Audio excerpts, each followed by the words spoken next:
can feel it coming in the air.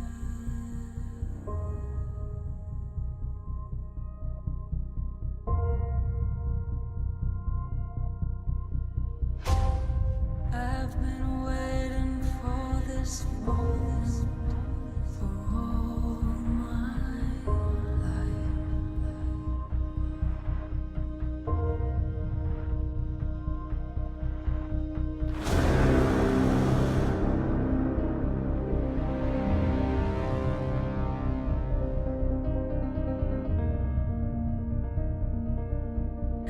I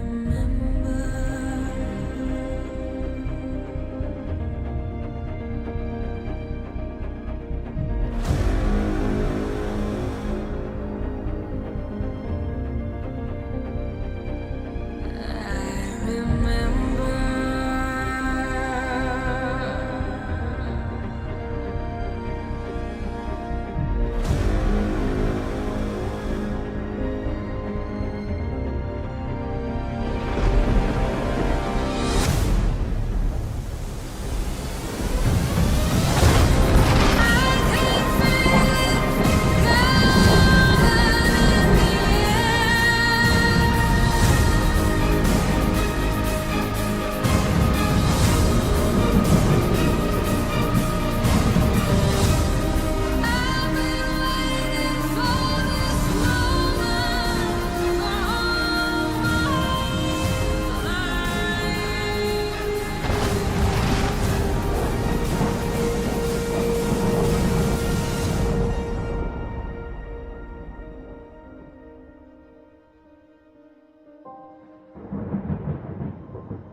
Welcome to Joe Kinnan Field at Hawkins Stadium. Tonight, the Manatee Hurricanes will host the Palmetto Tigers.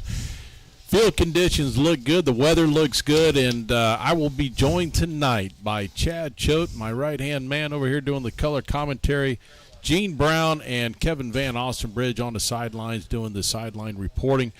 But more importantly tonight, the Hurricanes come into this game 2-0. They'll take on the Palmetto Tigers, who come into the game at 2-1. Last week, the Tigers lost to Braden River 34-20. The Hurricanes victorious last week over Lakewood Ranch 41-17. We'll talk more about this game as we go through, but Chad, I think it's really the excitement of this game. It's win number 700 looming for the Hurricanes. I think it adds a little bit of excitement to this game tonight.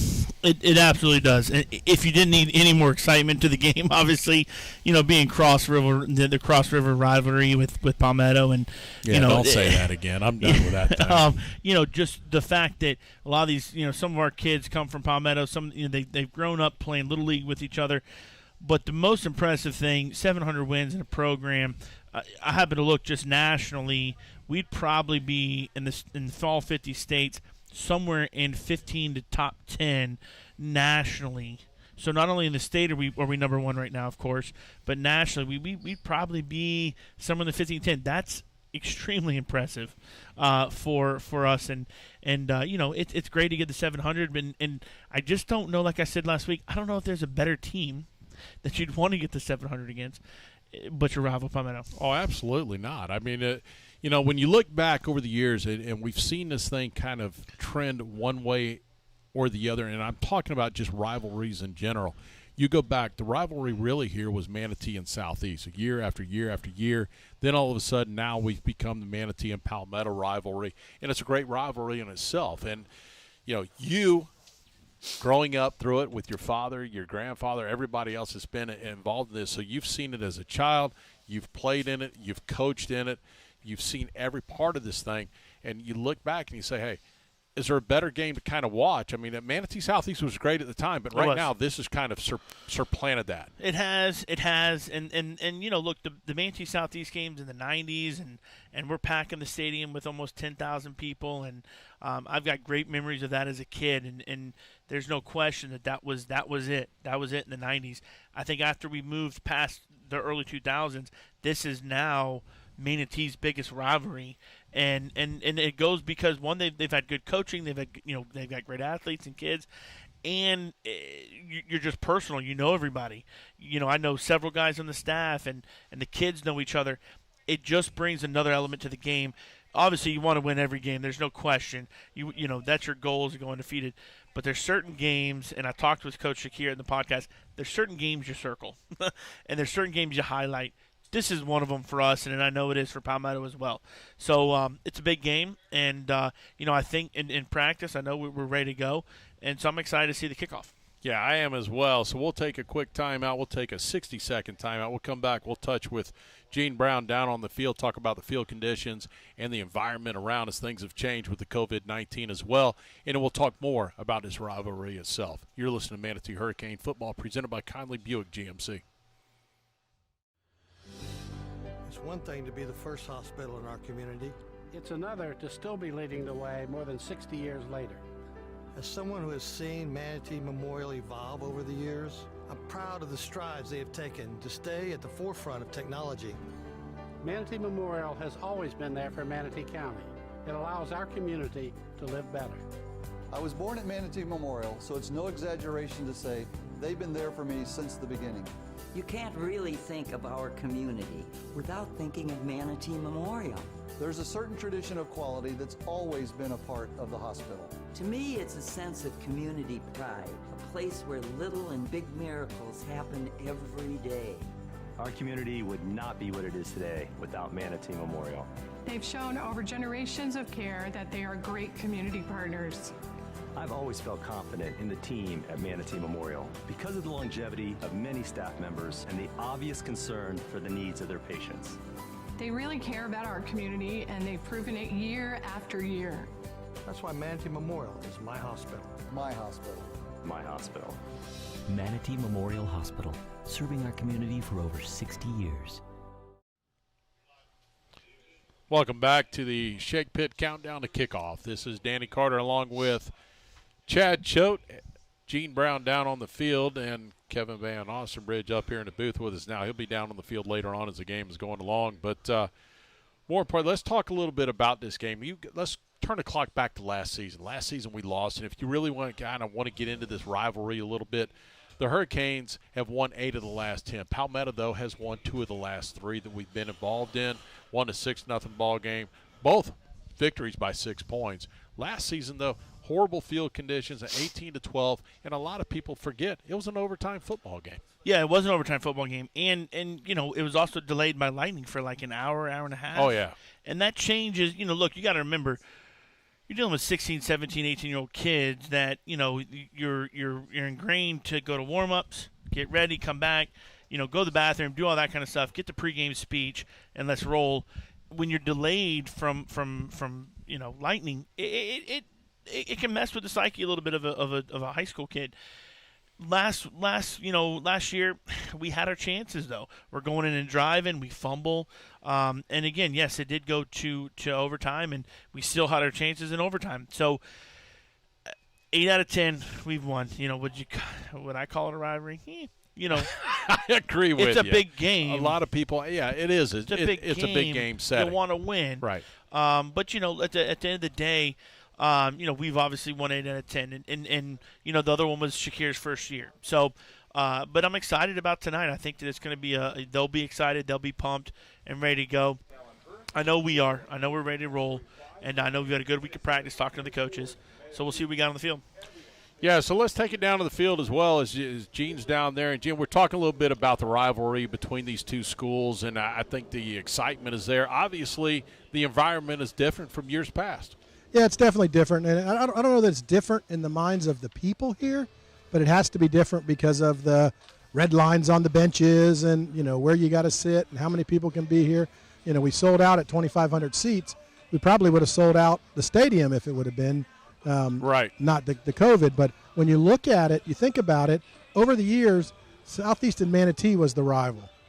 This rivalry here obviously has taken over, and even though Palmetto has beat us a little bit more than normal, tonight we're going to come out and recapture that and take it on for the next umpteen years, because I think it's our turn to show that we are what Manatee is about. When you talk about winning and taking it over, I know I see a big, trophy out in the center of the field. This started last year. They put their name on it.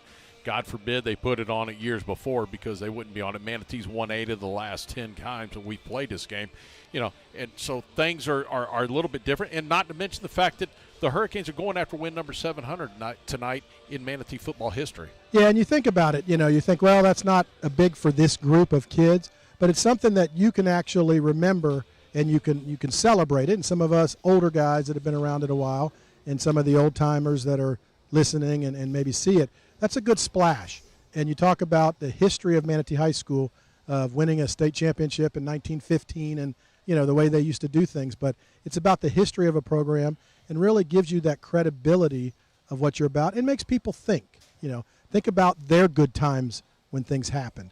And, whether you won a state championship or not, or whether you lost in that state championship game 10 years ago, I won't bring that up. But, we kind of go through things, and it's fun to remember those good times. And this would be a good staple in a tough environment with COVID-19. I agree with you. So we're going to take a quick time out. We come back, we're going to hear from Manatee head football coach Yusuf Shakir. You're watching Manatee football presented by Conley Buick GMC. Welcome to Progressive Cabinetry. We design and coordinate your project from beginning to end. We meet with every client personally. At Progressive Cabinetry, we'll be with you every step of the way.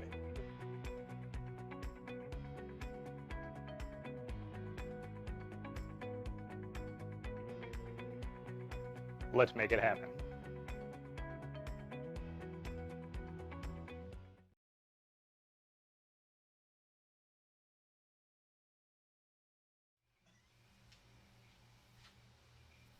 Last week, the Canes victorious on the road at Lakewood Ranch, and Coach, you had to be pleased. A slow start, 7-7 ball game at the half, and finally the offense, almost like reminiscent of game one. It was a little slow start, and then things picked up in the second half.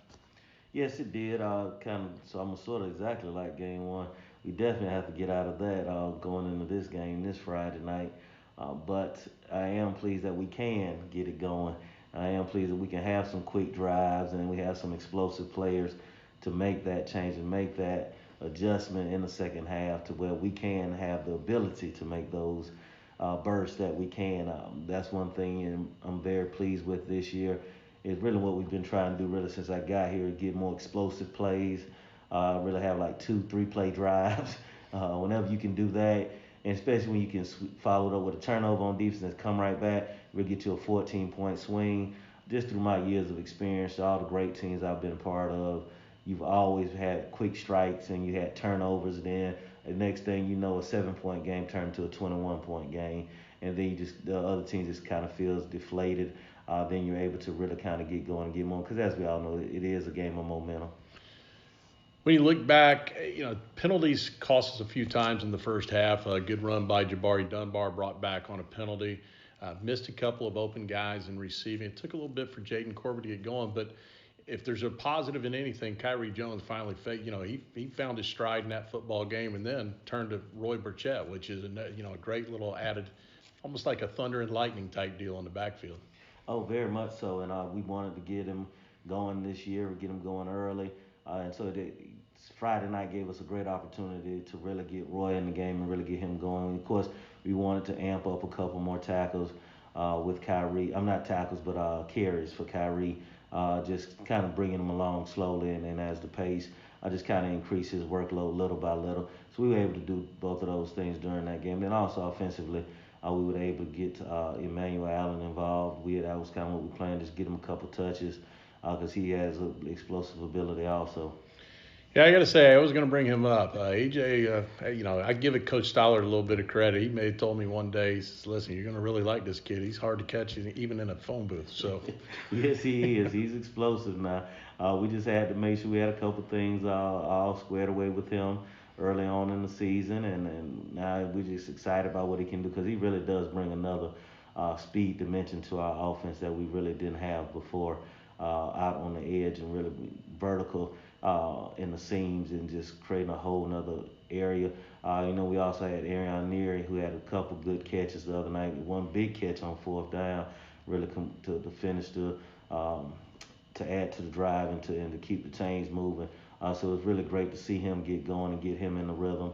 Because a lot of these guys, like for instance EJ, Roy, they didn't have a spring. So we're just trying to play catch up with getting them guys in situations and moments and getting that experience, so then they can basically build our quality of depth as an offense as we go on through the season.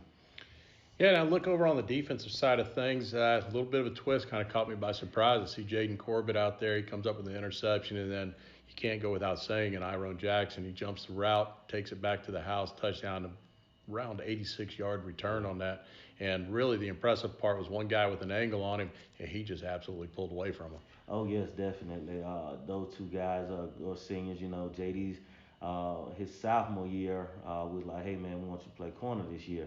And he was, because ninth grade he played receiver. So I just think it'll really kind of expand your repertoire and your toolbox of things. I think you'll be a better receiver overall. He's like, okay, coach. And, he did.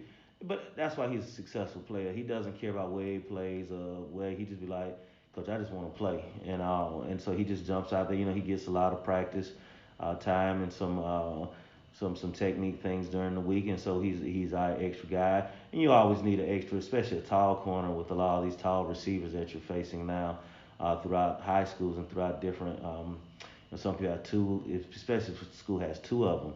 Iron is tall himself, so allowing us to have two tall corners always gives us really a luxury for us. Then it helps us get another guy rotationally in there. Well, let's turn our focus towards tonight's game with the Palmetto Tigers, what's been tagged as the Cross River Rivalry. Honestly, don't know where that tag came from, but yeah, me either. You look back at it, and you've got Palmetto. The last 2 out of 3 they've won. We've kind of battled with them. They've been good ball games. I think what a lot of people forget last year, that game went into overtime, and it was a lot closer than it appeared in horrible field conditions. Yeah. Hopefully tonight we have great field conditions, but you look at it, I think defensively they're better than they are offensively. Yet you look at last week's game against Braden River, they struggled a little bit in the second half and finding a way to shut down that run game. Yes, very much so. I think they have the 2 big D tackles in the middle. Those guys cause definitely a problem and an issue for you anytime a team has 2 interior guys. That really is hard to really simulate in practice, let alone play against on Friday night. Offensively, they have the Hickson kid who is very dynamic when he gets the ball in his hand. He's kind of the guy who makes things go for them. I have a new quarterback, of course. He's a very athletic kid, can pull it down and run, and really he's a tall kid, so he covers a lot of ground very fast. And they have some guys on the edge and have a very tall receiver in the Gethers kid that can create some matchup problems for you. And so they do a good job of executing what they do. Their base system and their base offense.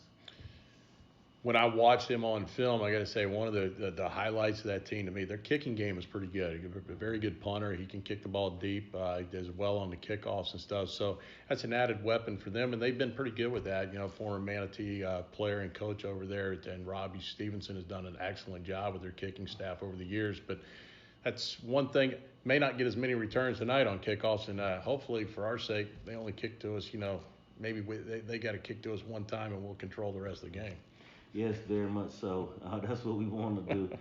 They got a very good return too, and Jacquez Hughes, the kid I remember when he was up in, he's actually from the Tallahassee area in Jefferson County when he played there.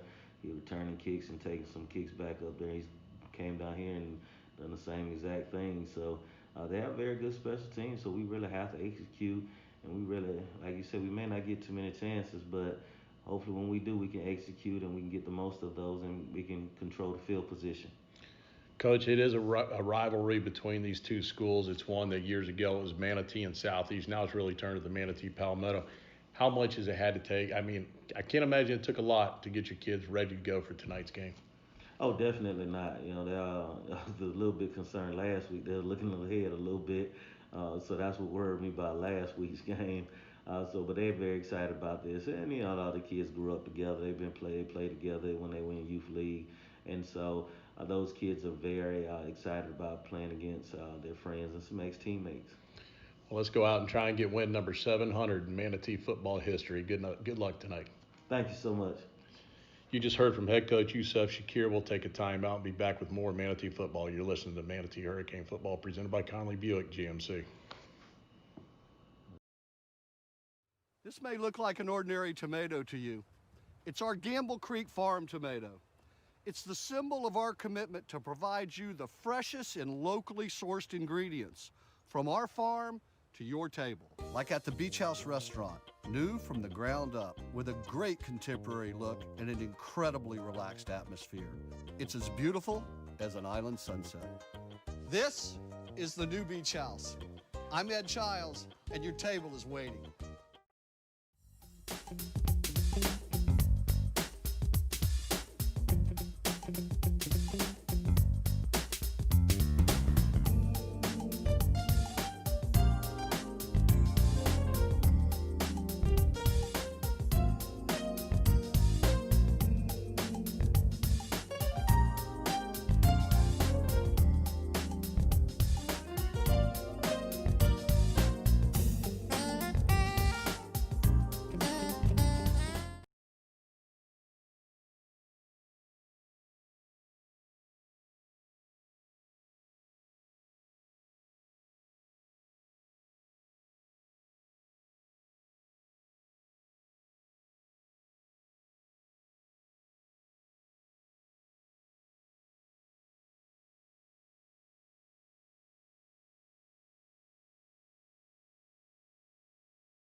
Welcome to Joe Canaan Field at Hawkins Stadium as we just completed the national anthem. The color guard is walking off the field.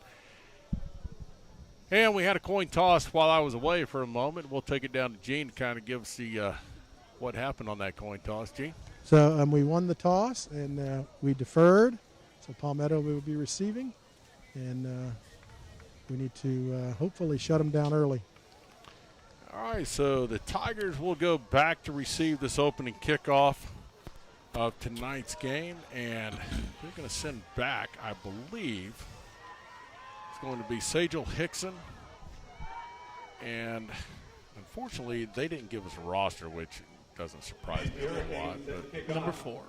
Yeah, we'll go with number 4. Hey, it is what it is, guys. We're going to roll it along. This is the Basil's Chicken and Ribs kickoff. It'll be Chris Snyder doing the kicking duties for the Hurricanes. Tonight, the Hurricanes will be going left to right on your dial. It is the Hurricanes in red tops, red bottoms, and red hats. Palmetto white hats, white tops, and red bottoms. And here we go. Chris Snyder looks things over. He gets ready. He comes in, puts his right foot into it, and the Basil's Chicken and Ribs will get things going. It'll be Sajal Hickson from the 6. He's across the 10 to the 15. A little running room. Tries to jump over a guy. He doesn't quite get there. Good stop on the play. And the Tigers will take over on the 25-yard line. Yeah, good coverage there. And you kick in the corner there. And great job there by number 25, Jaheim Reddick, for us, and making the tackle. First guy there making the tackle. So Good job, good start on special teams. Let's see what the defense gives us. So we'll look over this Palmetto Tiger offense. They're going to come out with Sajel Hickson will be in the backfield. It'll be Josh Siplin be the quarterback. They'll run 3 receivers to their left, 1 to the right. Hurricanes, they'll now move Hickson up into the slot to bring a man in motion. Handy fumbles the ball in the backfield, and the Hurricanes are all over him, and they'll stop him in the back. And that is the American Car Care first big defensive play, first play of the game. And American Car Care, Manatee Avenue West, that was Nathan Hyman on the stop. Kind of a mishandle of the snap. Well, he got the snap, but he mishandled the handoff. Right? Yeah, the handoff is the issue there. Number 4 coming in motion, run a little jet speed there, little jet motion there. And fumbled the ball there. Good job, penetration by the defense. And Hyman was there, Samu was there. Good job by the defense. 2nd down and 15. Siplin out of the gun. Takes the snap. He drops back. He flips it out in the flat. He's got a receiver out there. He's going to pick up about 8 yards on the play. We'll see where they actually spot the ball. They're going to put the ball in about the 30, I'll say the 33-yard line. They got to get to the 27-yard line. They got to get to the 35 here. 3rd down. Jump. They didn't get into the neutral zone. We did not go across. Good job. That was kind of shocking right there. I almost looked like they did jump into it. Hickson in the backfield with Siplin. Siplin takes a low snap. Now he's looking for a receiver. He fires. He's got him. He's wide open. He's got enough for the first down, I believe, right there. Easily enough. He's across by a yard, so it'll be a 1st and 10 Palmetto. Yeah, nice throw and catch there. And we were there defensively as soon as he caught it. The free safety up top, Markel was there, but got enough for a first down. Tigers go up tempo. Now they'll stop, look back to the sidelines for the play. Kane showing a 3-4 defense right here. Really, at times it's really a 5-2. They'll walk the ends up. Tyreek Allen in coverage over here. Siplin drops back. He's looking. He's going to fire deep. He's got nobody. It's overthrown. Not only was it overthrown, he overthrew number 14, but the big thing there is the pressure on the quarterback. He'll remember that. He'll remember us bringing the pressure, getting stuck right there. So good job by, I think it was Ron Harley. Yeah, Harley on was the in edge on there. that one. Yeah, great job there, getting pressure. And I know he didn't cause a big play, but he forced that long throw. Get him to throw it a little bit earlier than he wanted to. 14. Hey, he got out in the open. I don't know. It's either Simmons or Houston. And again, we don't have a roster. They kind of treat this like Lakewood Ranch over here. Siplin out of the gun. The receiver in motion. Siplin will keep it himself, go to the middle, and Manatee's going to get the stop. It's going to be a pickup of 3 on the play. Helmet came off. He's got to go. Yeah, he's going to come out. That was Derek Maurice in on. He's going to go both ways tonight, guys. He's going to go offense and defense. Yeah, but we're actually short defense lineman. They took 2 guys out. So there goes McLeod there. Just a simple quarterback. That was a quarterback power all the way, pulling a guy from the left side to the right. And, fortunately for the Hurricanes, read it right and made a good play. Zachary Meek will now go to the nose guard position. Cameron empty. McLeod has stepped in as well. Here they come. They're trying to get some pressure. They got some pressure coming. A good defensive play there by the Hurricanes. Timed out absolutely perfect by Daniel Dunbar. They had a receiver open. That was Quay Smith. They're trying to get the ball to, but good coverage. 2 things great on that. D'Anthony Brown came unblocked from the defensive end spot, outside linebacker spot, calls pressure on Siplin to throw a little bit high, and then there's Duke Dunbar with a good job of coming up, knocking the ball out, make sure the wide receiver didn't catch. And Duke had a little tough start last week to Lakewood Range, led up some of the 1 touchdown in the first half there he did, but good to see him come back, forget about that old stuff, come back and let's play a new game. So the Canes force a punting situation here. Their punter will stand on his own 25-yard line. He's got a good leg. I've seen him kick last week against Braden River. He gets some booming kicks. It'll be Tyreek Allen and Iron Jackson back deep. And we have a flag. It'll be a delay of game. Back to 5. Yeah, motion and stuff. They set up in a different formation. Maybe they saw something. Maybe they did not. I'm not sure exactly what they saw, but they put the 2 guys in the A gap, and hey, we'll take it back 5 more for sure. It's a 4th down and 13. So now the punter will move himself back inside their own 20-yard line. See if Tyreek last week had an interception return for a touchdown. Let's see if he can get his hands on this one to make something happen. A good snap, kick is away, and it will be Iron Jackson who mishandles it, and he's going to have to pick it up at about the 22, turns upfield past the 30, and finally gets the ball out to about the 39-yard line. A great job of, after the ball kind of took it died on him real quick, and he managed to get back on it, pick it up, and go to his left and pick up good yardage. Yeah, there's no wind. The flags aren't moving, so it didn't look like it died because of the wind, but it just looked like it just like a pitching wedge, boom, yeah, just fell out of the sky, and he just misjudged it, but good job. That's a heady guy, athlete, getting back to the ball, getting a positive return there. Let's see what the offense does here. So the Hurricanes go on offense. It'll be Jake Spurzowski. He is 34 of 49 for 389 yards in the year. Roy Burchett will get the start. He will dot it behind him. He will hand off to Burchett, who sidesteps, and he gets back close to the line of scrimmage. No gain on the play. Yeah, surprising there to see Burchett getting the first play there instead of Kyrie. But, hey, Burchett had a good game last week, 5 or 6 carries there for about 50 yards. So he did a really good job against Lakewood Ranch last week. Yeah, you say that, and immediately Kyrie comes in the game. So let's see what we get right here. Hurricanes will set 2 receivers to the right, 1 to the left.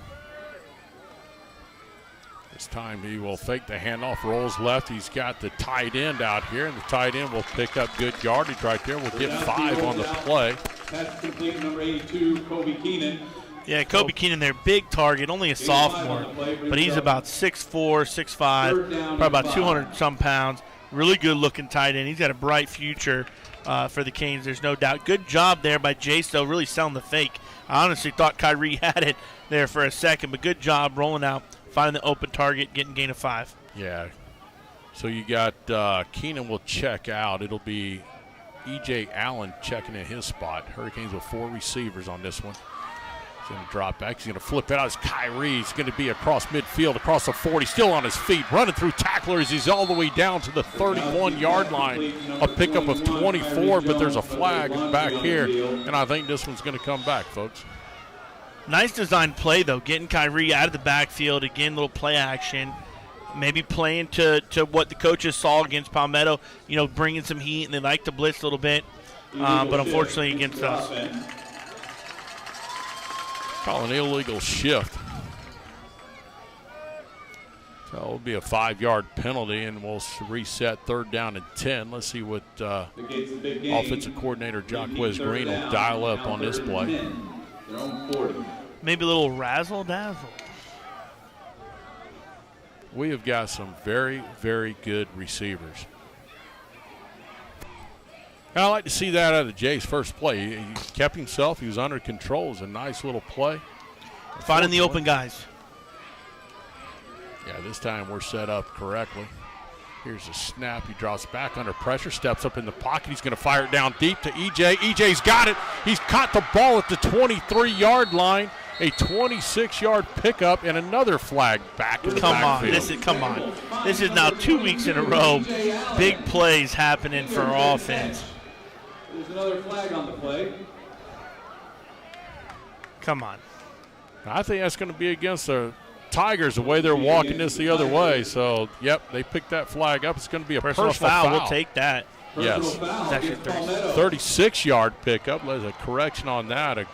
That ball was kind of and I hate to use this term. They use the term 50-50 ball, and that's kind of what it was. And EJ came back, made the play on it, kept his feet, and fought forward for additional yards. Now they're going to go half the distance. They were at the 23, so we'll get half the distance to the goal. Sets the Hurricanes in great position here. The ball will be set on the 11. Did you say 11 or 12-yard line? Yeah, I'd say 12-yard line. But great job by EJ, young kid, sophomore, going up, getting the ball, making a play. Here we go. Kyrie Jones offset to the left of quarterback Jay Spurzowski. Takes a snap. He'll keep it himself straight up the middle. He slides again, and Gain of Good 5. positive yards. Hey, that's all you're looking for on first down, good positive yards. Yeah, not a bad. Great read by Jace. That was an unbelievable, good read. He should have pulled it. I'd just like to see him maybe stick it up a little bit more, gain a couple more yards to the slide.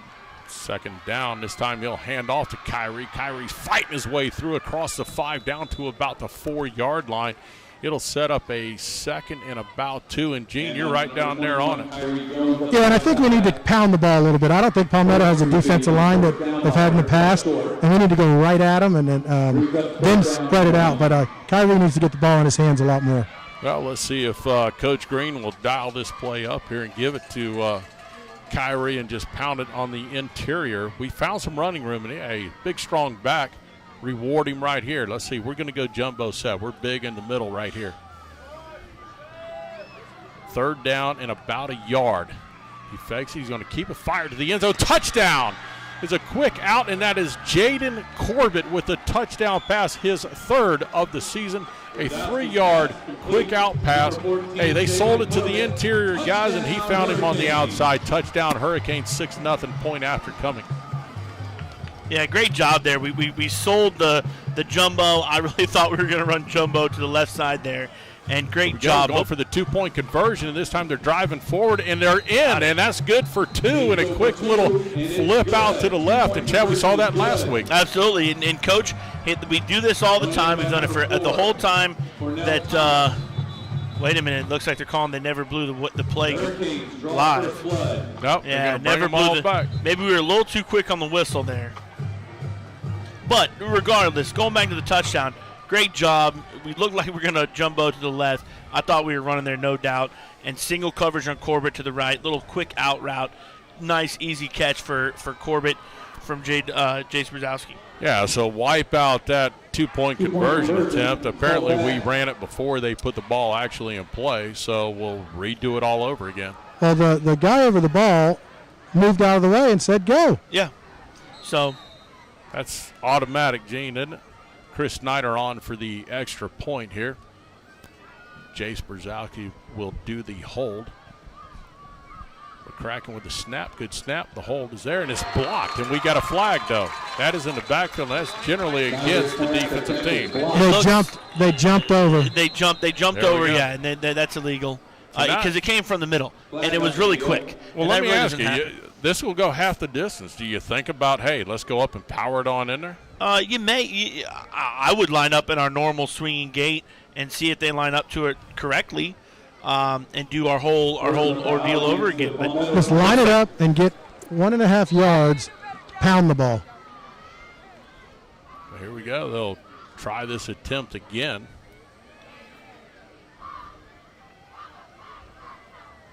Good snap. The hold is down. The kick is up, and the kick is good, and that'll be 7-0 Hurricanes with 6:04 to go here in the first quarter. Manatee leads 7-0. We'll take a quick 30-second timeout. You're watching Manatee Hurricane football presented by Conley Buick GMC.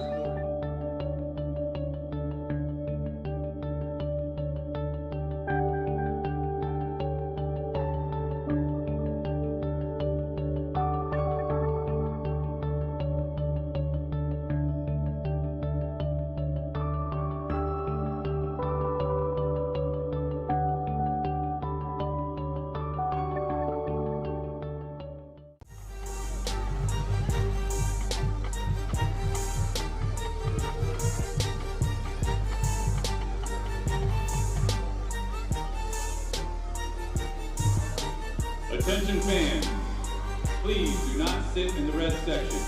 Bleachers are marked with red markings to allow us to maintain a safe atmosphere and social distancing. Please, again, do not sit in the red section. Also, please, wear your mask and social distance throughout the game. Welcome back to Joe Kinnan Field Hawkins Stadium. Manatee up 7-0. That scoring recap brought to you by CS&L CPA. 60-yard drive, 5 plays total, 3-yard touchdown from Jace Brzezowski to Jaden Corbett for the touchdown. Extra point was good by Snyder. All your scoring recaps are brought to you by CS&L CPAs. Go visit them online for all your taxation needs. Chris Snyder on to do the kicking duties for the Hurricanes. It's the Basil's Chicken and Ribs kickoff. He puts his right foot into it and rifles it deep, and this one will find its way into the end zone for a touchback. Take that all day long. I can't say it enough in any broadcast that, when you cause a high school team to have to go 80 yards every time, it's tough. It consistently do that. And so great job by Snyder to get it there in the end zone. And great job of the offense there. Good drive, 60 yards, five plays, ended up in a touchdown. I know the extra point's a little quirky there, but great job all around. Yeah, it came away with a big play right there. As EJ comes up with a great reception that kind of kept that drive going. But, when you look back, we kind of controlled things. You're seeing the Hurricanes are finding some good movement on offense. We found some things inside the tackles as well. So, really, it's kind of a wide-open choice of what you want to do offensively right now. And the biggest thing that the past two games for us against Plain City and Lakewood Ranch was our first half play. And we really hadn't seen us start well. That's a first series touchdown.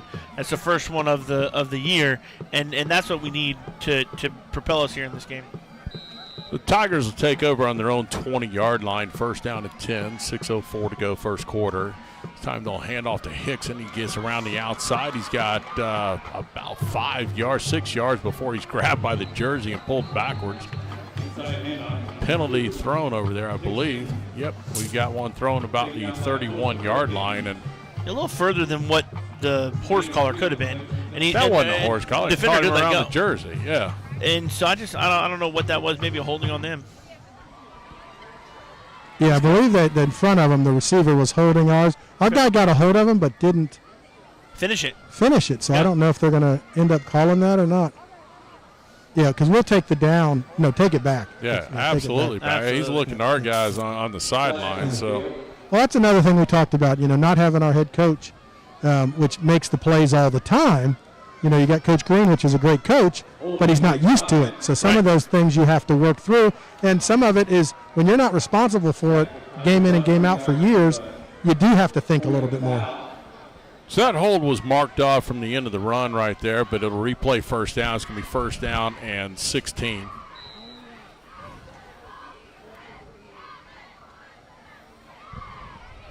Here goes a snap, a little option play out to Hickson. He bounces off of one guy, and the Hurricanes, they just wrap him up. Beautiful. Host of Hurricanes in on that stop around the 26-yard line. You don't like to see some of the missed tackles there in the beginning, but we held them enough that we ended up with 8 guys, 9 guys around the ball, and that's a beautiful thing. As a defensive guy myself, I love it. I love seeing 8, 9, 10, 11 guys rally to the ball because that's what you coach.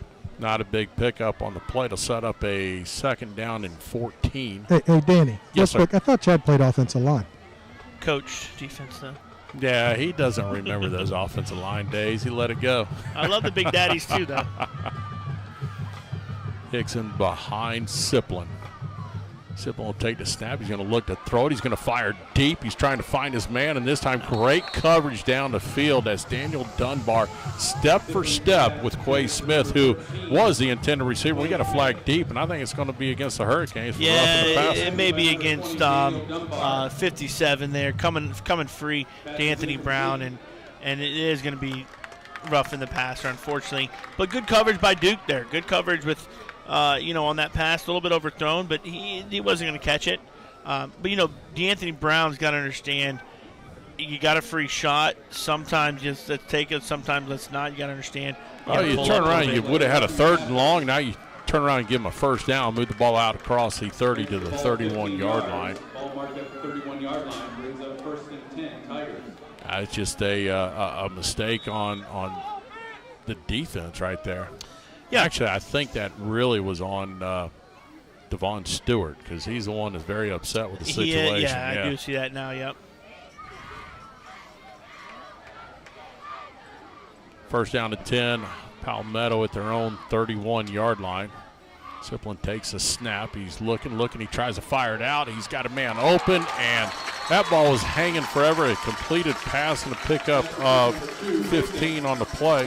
They got a flag over here on the far side. Looks like it may be either us offside and ineligible. No, lineman downfield, ineligible. 74 was 10 yards downfield. The thing I'll say about that play, it's tough that they've done now. They've lined up in that tight doubles formation several times now, so they obviously like it. Duke, as a corner, you're lined up a little bit deeper than you normally are, and just hard for him to get over top. And it looked like he didn't know whether to go for the interception or just go for the tackle on the play. He got kind of caught there, but we'll take the legal man downfield. So the Canes will shift a few guys in defensively. It'll set up a 1st and 15 for Palmetto at their own 26. McLeod and Derek Maurice came into the ball game here. We'll go an empty backfield for the Tigers on this one. And we got another flag, delay a game. Thrown for the back, Judge. Boy, we do have play clocks here. I gotta say, that was a quick delay game, though. That one seemed a little iffy to me, whether or not they actually, by the time they set the ball and then they start the clock, now the clock started again. But it hasn't started on there. Should be 40. Yeah, there we go. They got it at 25. They got it at 25. Well, it is because of a dead ball. It is because of dead ball. Correct. So it'll be 1st and 20. If he lays another one hanging up in the air right there, we got to take advantage of it. You got to.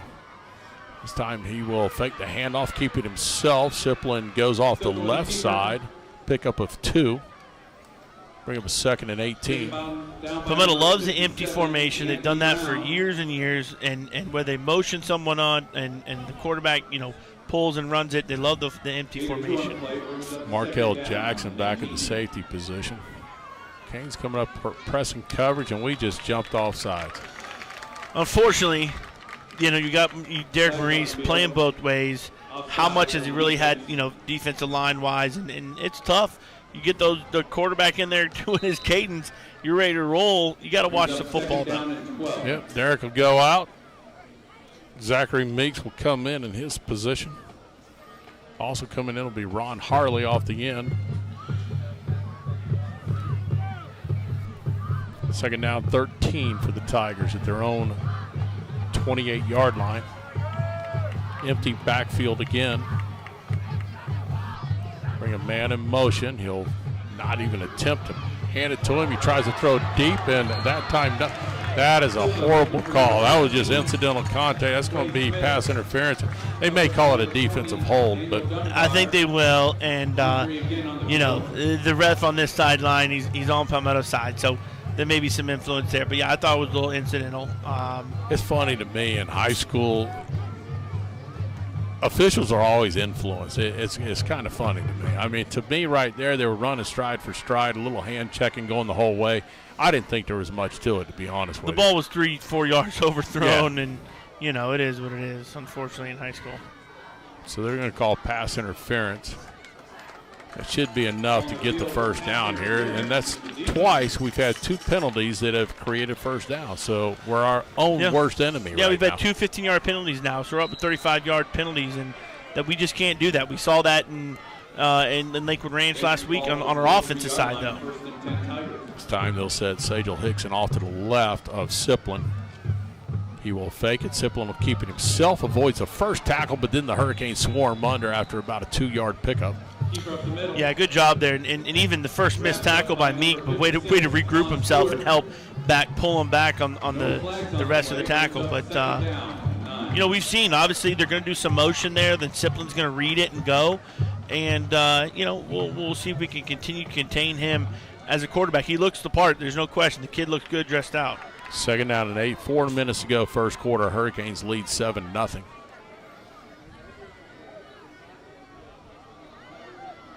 Time he'll send 2 receivers to his right. Hickson in the backfield. He'll run. He'll pitch it back to Hickson. Hickson tries to get by, and a good stop out here. The defender on that play is going to be number 57, DeAnthony Brown. DeAnthony Brown last week had a great week. 5 tackles, 1 sack.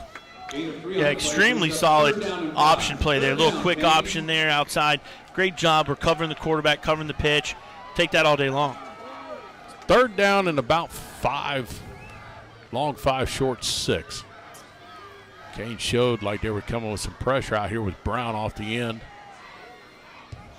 Siplin takes the snap, hands off to Hickson straight up the middle. Hickson fighting forward, and he's going to be very close. I think he's got enough for the first down, and he does.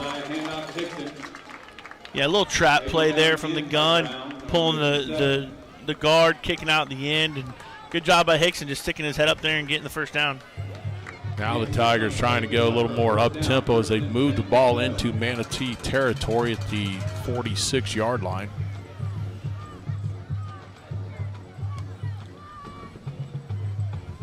Siplin looks back to his sidelines for the play. He's got 3 receivers to his right.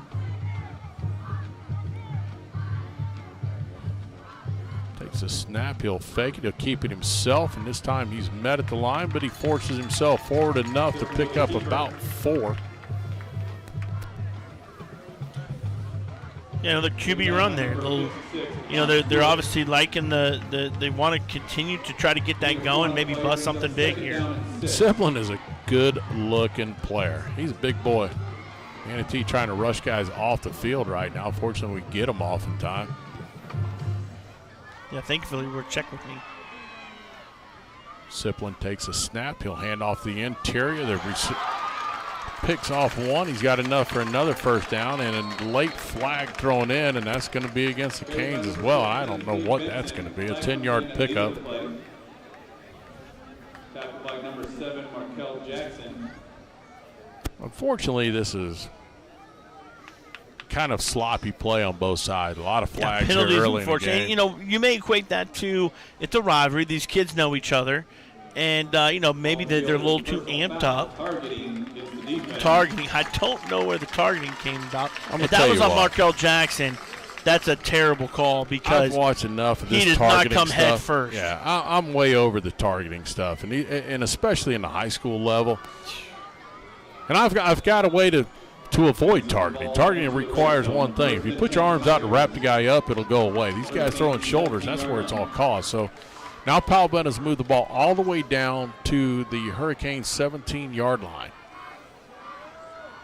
Looked like they moved early, but they didn't call it. He'll throw it to the end zone. Touchdown, Palmetto. Wide open. Yeah, number 3 receiver there inside the slot, just running a little corner route there, and Markel didn't see it up top, being the free safety. Did not see him doing the corner route. Eyes may have been somewhere else, and unfortunately, they're just wide open for the play. Well, that drive was aided by a lot of penalties by the Hurricanes. No question. 30 yards worth.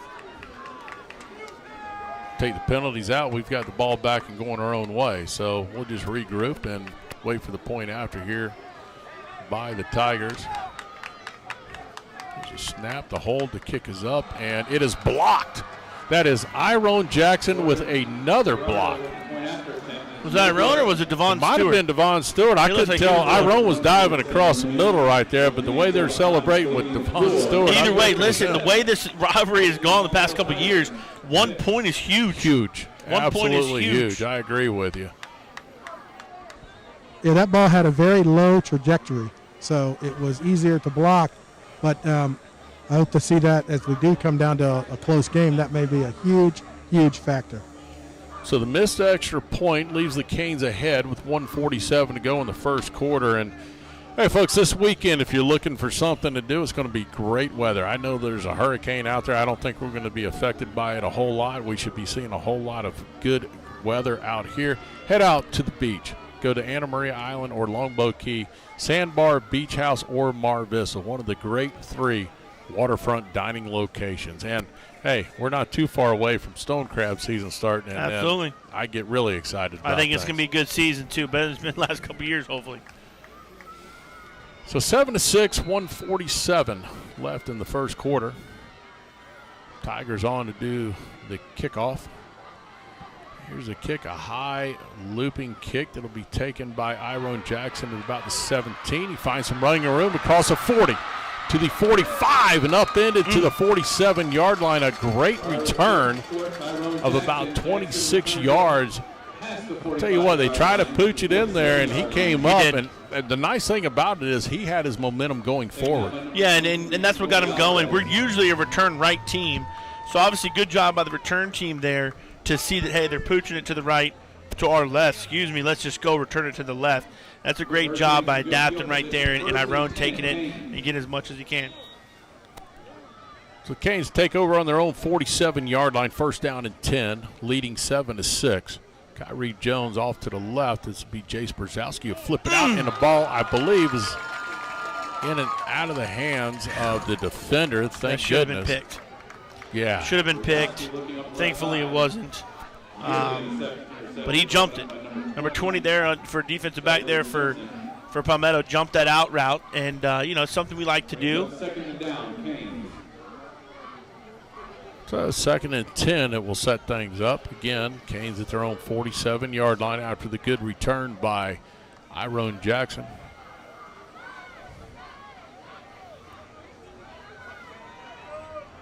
Kyrie Jones will be set back to the right of Jace. This time Kyrie gets it. He'll make contact about a yard in and then pick up another 4 or 5 along the way. So set up a 3rd down and 5, a manageable 3rd down here. Yeah. You take that for 2nd and 10. I'll take a 3rd and 5 from that all day long. And Kyrie running really strong, really hard up there. First guy's really never going to take Kyrie down on his own. And so love to see him running hard. Say 3rd and 5. Actually, it's closer to a 3rd and 4 situation. Short 4, long 5. They'll hand it off to Kyrie. He's going to come up about a yard and a half short. The question will be, what do we do here? And we found a little bit. I think we've kind of controlled the interior, and I like the fact of going for it. We're going to hurry up. I don't mind it, especially see if we can get him jumping off sides. He'll fake it. He's going to throw it. He's got a man there, and it's knocked down incomplete, and turnover on downs by the Canes. Yeah, Palmetto bringing some pressure there and just kind of bringing everybody. And Jace thought, hey, let's pull it. Let's try to throw it. And it may have been there if he'd let him just a little bit more. But Palmetto coming up big there on the 4th down. We went on a quick count right there, and I would have been happier if we'd tried to go on a hard count and try and draw them real quick, get them to relax, and then fire off of it. But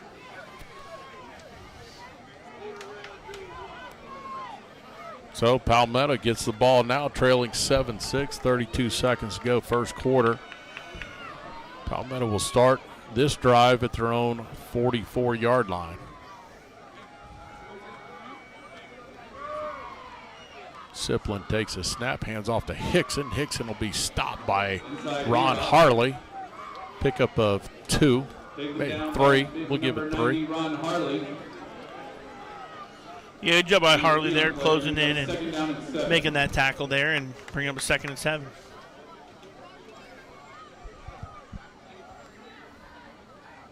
Tigers act like they're going to go a little bit on the hurry-up side of it, and then they back out of it.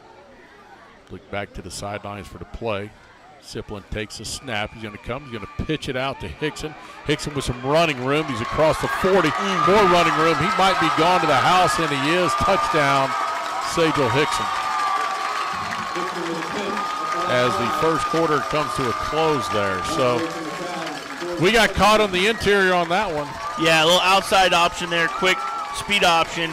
And I thought maybe Markel had him there. Took a little bit of a bad angle. But listen, Hickson's great. Little 53-yard scamper there for a touchdown. Well, Palmetto will come on for the point after attempt. They roll that one about 54-yard touchdown run by Sajal Hickson. Extra point is up, and this one is right through the uprights. That'll make it 13-7 Palmetto. We'll take a quick 30-second timeout. You're watching Manatee Hurricane Football presented by Conley Buick GMC.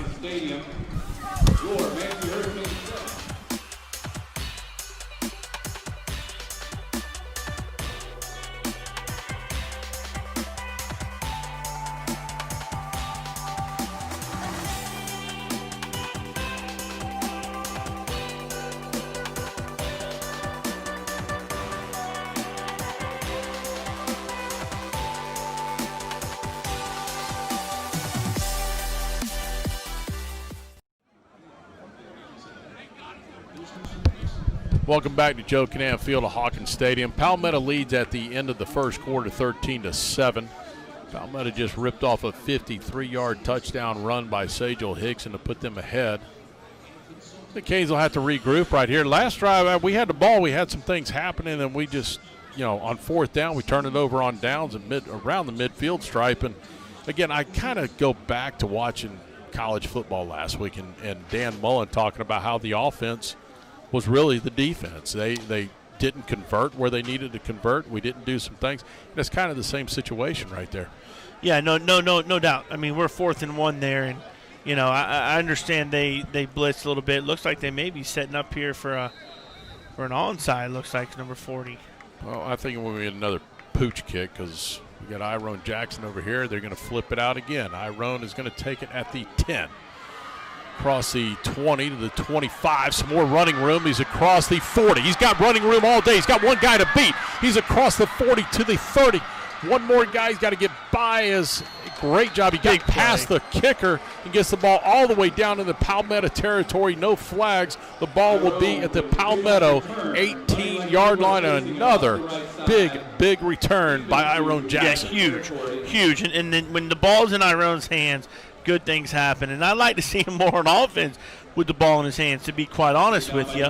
But great job by the return team blocking for him. Really wasn't touched up until the tackle. Great job by Iron seeing what he's got to do. See if the offense can punch it in.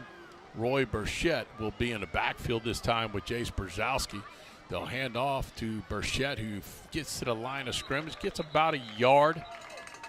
Not much running room in there for Roy on that one. No, not much in there, but he's going to stick his head in. There's no question. He's a tough kid. He looked good last week. Yeah. That time there was just no running lane for him, but he picked up what he could out of it. It's second down. They say 2nd and 9. I'm going to call it 2nd and 8.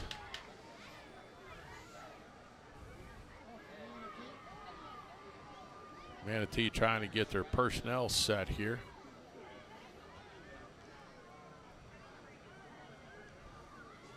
Brzezowski out of the gun, brings a man in motion. He'll hand it off this time to Burchett, and nowhere to go on that side. Yeah, he'll maybe gain 1 or so, but it looked to me like Jay should either pulled it or give it to the guy in motion. The guy in motion, that may not even be a handoff there. It may just be, hey, we're going the guy in motion to see if the defense moves. But it looks like Jason maybe could have pulled that a little bit if that's the play either. I don't know what's called. But Burchett's going to run himself in there hard.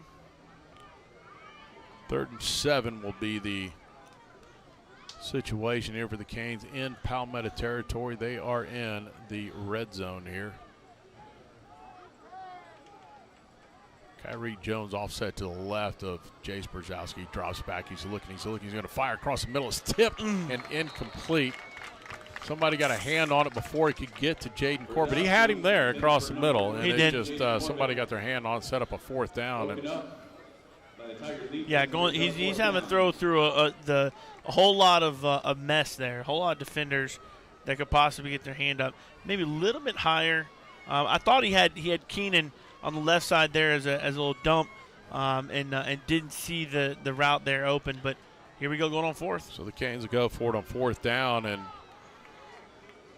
I wouldn't mind seeing Jace try to get out of the pocket just a little bit, find EJ right here, because EJ can make things happen if you get it in his hands. Or Ty Nevels, who's here in the slide. They're going to play one safety deep. This time, Jace pulls it down. He's got some running room. And now he's going to fire. He's got a man. Touchdown, E.J. Daniels into the end zone, left side corner. Great job. Hey, I don't know if you were in Jaquez's ear or what here, calling there for E.J. Allen, but way to streak all the way across. E.J. Allen's on the right-hand side as the slot receiver. Drags all the way across the field. Jace misses the first guy there in the backfield, gets out to his left, and instead of running it, which I don't think he would have gotten the first down. I don't think he would have. No. Great headsy play to say, you know what, let me see if I can find somebody. And there's E.J. catching it for a touchdown. Got to stop at your play for some reason. I think one of our officials has a cramp, might have rolled his ankle. I see him kind of rolling it over there. He's working on it. All right, so here we go. That just tied the game up 13-13, 10:03. Point after attempt is coming. Manatee will set up with the swing. And now they'll bring everybody back in. Chris Snyder set to do the kicking duties here. Jace Brzezowski set to do the hold.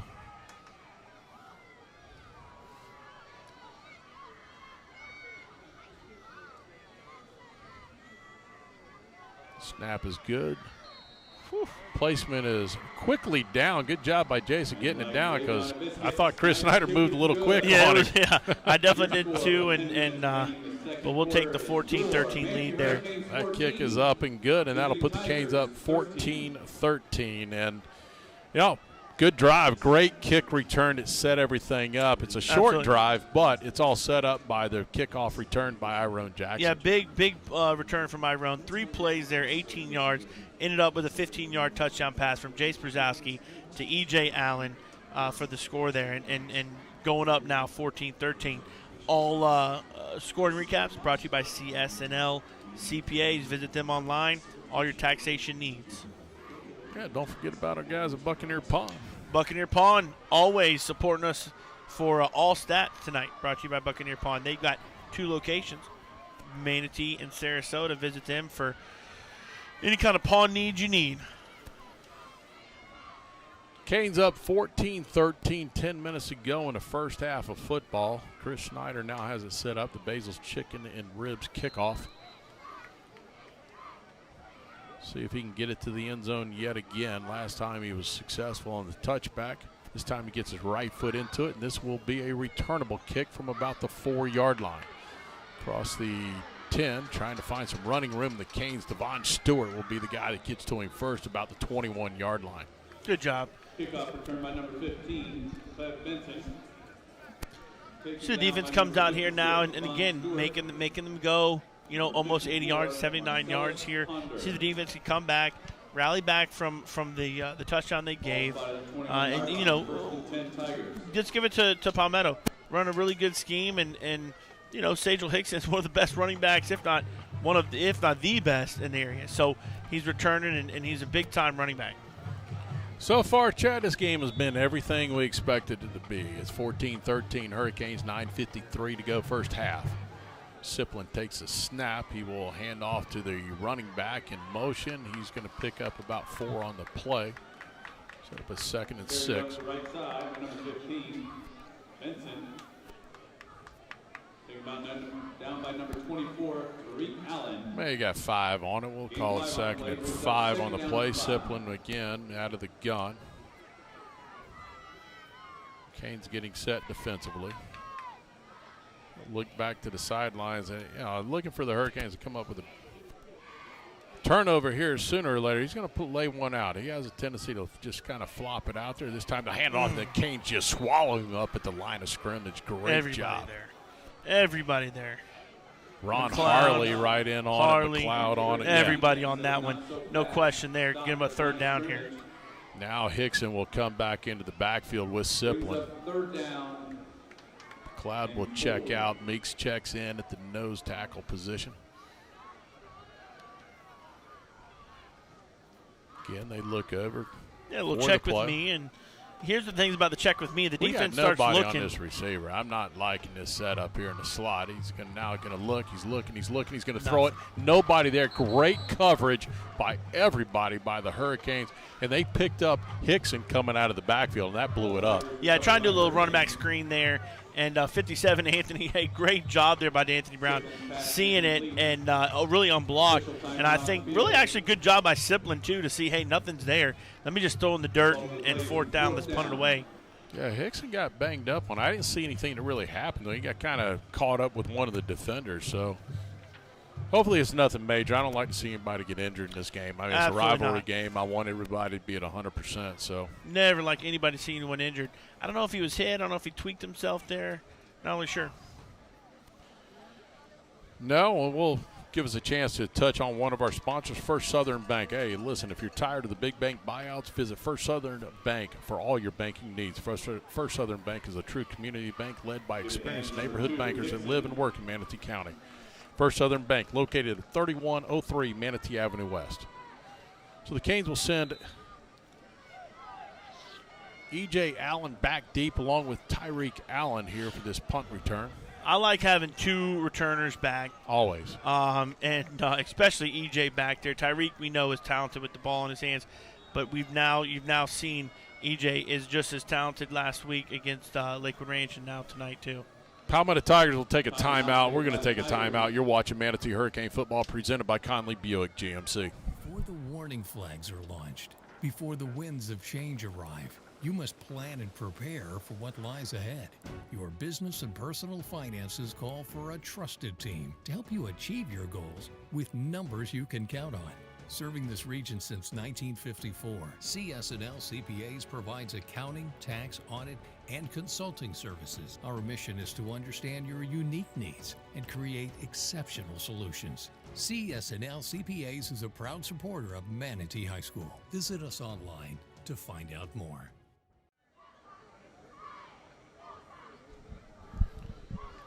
We're back here at Joe Kinnan Field at Hawkins Stadium. Palmetto Tigers coming out of a timeout they just called. 8:36 to go first half. Canes lead 14-13. Tyreek Allen and E.J. Allen will go back. The battle of the Allens right here. And in high school football, we just talked about two guys being back. I love two guys back in high school football for the sheer fact these guys really aren't that great of punters. You don't know which angle. They want to go one way. Doesn't mean it's always going that way. You never know. Here's a snap, good snap, and the left foot into it, and it's going to be E.J. Allen coming out. He's going to bail away, which is a good job, and that ball's going to die at the Hurricanes' 47-yard line. That's where they will take over with 8:25 to go here in the first half. Hughes punt stops where it hits. Yeah, we won the position battle there and get the ball right here at midfield. Let's see if the offense can put one in here again for about 53 yards out. Yeah, we're kind of slowly getting things going. I mean, offensively, we've seen some good things here and there. The passing game, Palmetto's done a pretty good job of taking some stuff away from the Hurricanes, but it's like the Canes are going to come out more in a bunch set here, almost in a running formation. Kyrie Jones will be directly behind Jace Brzezowski. Everything's stacked up inside. They will hand off to Kyrie, nowhere to go, and he's going to lose about a yard on that play. And no fault to his. Yeah, no fault to his. There's nowhere to go. They were in the backfield before technically really even had the football. Hey, Palmetto's got a line that is very quick, and they're kind of running around our guys. We need to line up and under center and pound the ball on them. They can't stop us if we get the ball to the line of scrimmage quickly. Gene, I like the idea. But it's not our offense. No, it's not. It's not something we do at any point in time, really, unless it's very short yardage situations. Second down 11. Jace will take the snap, fake it inside. He's looking down the field. He finally gets rid of it. It's caught. Good pitch and catch. That ball is caught by Arion Neary, and enough for a first down, a pickup of 13 on the play. Yeah, great job there by Jace hanging in the pocket there, finding Neary wide open and as a deep dig route about 14, 15 yards there. Yeah, and a good job by that offensive line. Cameron McLeod, Frankie Robinson, Quentin Rome, Dylan McKee, and Derek Maurice to give him time. Kyrie Jones offset to the right of Jace Brzezowski here on 1st and 10. They'll bring Allen in, and he tried to sidestep. He had nowhere to go on that one. He's upended quickly as the defensive end got in there and shut that play down relatively quick. Showed a little bit of an opening early on, but good job by the Tigers to snuff it out. Yeah, no, just good defensive play there. I like the idea of just trying to do some things. Be methodical, eat clock up, do what you got to do, find a way to grind it down and get points on the board later. Roy Burchett will check into the backfield here. Jason take the snap, drop back. He's under pressure. It's going to be flipped out to Burchett. This time he's going to get back to the line of scrimmage and a couple of yards. He'll pick up 2 on the play. It'll be 3rd and 9 coming up. I like a little interior screen on that play. Brings up 3rd down and 9. 3rd and 9 for the Canes. They're going to run in several different new players. Kyrie Jones will be in the backfield. He's trying to get his offensive line fired up to do something here. Jaden Corbett will be in the slot to the left. 3rd down and 9. Brzezowski takes a snap. Jason's looking under pressure. He fumbles the football. It's loose, and the Palmetto Tigers will pick it up. Held it a little loosely. Tigers defensive man got his hand on the football and knocked it loose. And hey, you got great field position, and immediately it's taken away. We have a water break on the field. 5:42 to go in the first half. Palmetto trails Manatee 14-13. You're watching Manatee Hurricane Football presented by Conley Buick GMC. The islands of Anna Maria and Longboat Key are incredibly unique, just like the menus at our 3 world-class waterfront restaurants. Such as the Mar Vista Dockside Restaurant, a surprisingly innovative menu featuring fresh seafood. Enjoy a timeless, laid-back atmosphere in a location like nowhere else. Come and experience an old Florida treasure. I'm Ed Childs, and I invite you to come and be our guest.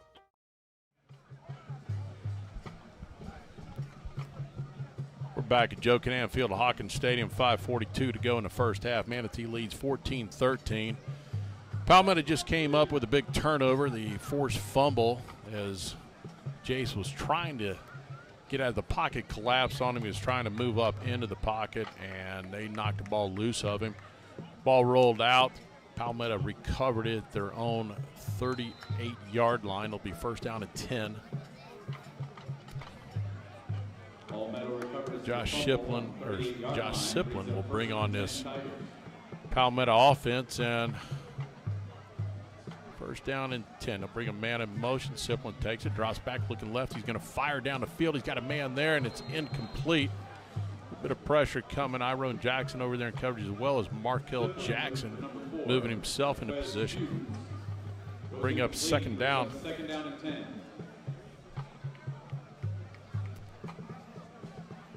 Second and 10, Tigers.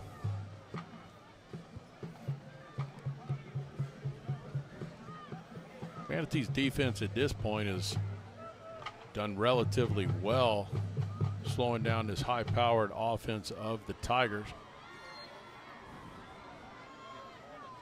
Sajel Hickson so far 5 carries, 67 yards.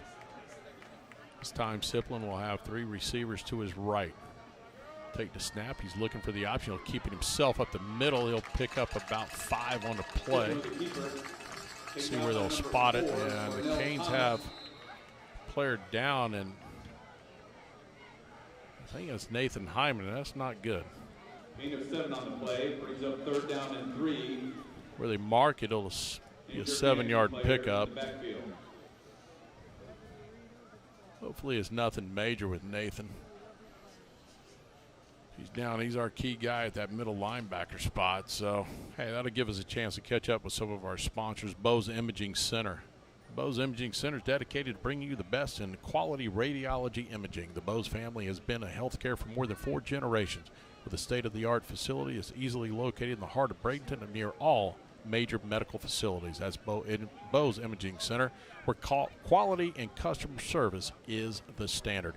Tampa Bay Jaw and Facial of Bradenton is proud to support the Manatee Hurricanes. Tampa Bay Jaw and Facial Surgery of Bradenton provides dental implants and wisdom teeth removal. Contact Stephanie Zastrow of Tampa Bay Jaw and Facial, 941-747-5597. Gene, how is just basically the overall attitude of the Canes over there? I know that, failed to do anything on the last drive. You fumble the ball, but the defense seems to be kind of holding its own. Yeah, we need to stop shooting ourselves in the foot. And, I mean, we're physically more aggressive than Palmetto, but we've just got to get a little bit more discipline and kind of see what they're playing, kind of feel it. And Aron was in that series when we were on offense. He was looking pretty rough on the sidelines, but he came back in, so I'm glad he's okay. 3rd down and 3, Tigers. Nearing midfield. It'll be Siplin this time, and he's not even going to get back to the line of scrimmage. Just stop behind the line. That's going to be Ron Harley in there along with Samu Vave on the stop, and it'll bring up a 4th down. And now Palmetto's going to go hurry up right here to try and catch the Canes off guard. 4th down and about 4 here. There's the American Car Care defensive play right there. Samu Vave. 4:34 to go here. First half of football, Canes lead 14-13. Siplin looking things over. He's still got 10 seconds or 15 seconds on the play clock. He'll take the snap, and he's going to do a quick punt. And this time, Manatee has nobody back. It's going to roll, keep going, keep going. It's going to make it to the end zone and a touchback. Thank goodness. That was so close. It was a good punt. He pooched it down there, hit about the 12-yard line, and a forward roll. And, Gene, you got to kind of take a sigh of relief on that one. Yeah, I mean, he's a better punter than the regular punter, so we'd like that. And you could see that coming, but we still had to stay in defensive formation. We couldn't let it have a chance. Absolutely not. I agree with you 100%. That's what you do. And you know what? You catch them off guard. And, hey, if things work out, you pin them inside the 10. And fortunately for the Canes, that ball got to the end zone for a touchback. It'll be 1st and 10 Hurricanes at their own 20. 4:14 to go. Let's see if Manatee can get something going here to put some points on the board before that, because this could be a huge drive here and then looking into the second half of football. And we get the ball coming out. Correct. E.J. Allen in motion. They're going to flip it out in the flat to Allen, and he wasn't looking for it. And even if he catches it, it's going to be a gain of maybe a yard or two. But it's almost as if he, got out there and forgot, hey, I might get the ball. It was designed to go to him, and unfortunately it didn't work out. Hey, no big deal. It sets up a 2nd down and 10, and he's going off gingerly off the side. I don't know if that's an ankle or a cramp. I'm hoping it's just a cramp. Yep. Or, oh, crap, I made a mistake, so I'm going to win. Yeah, that's what Bowen did when he knocked Mr. Pibb over today. All over everywhere. 2nd down and 10.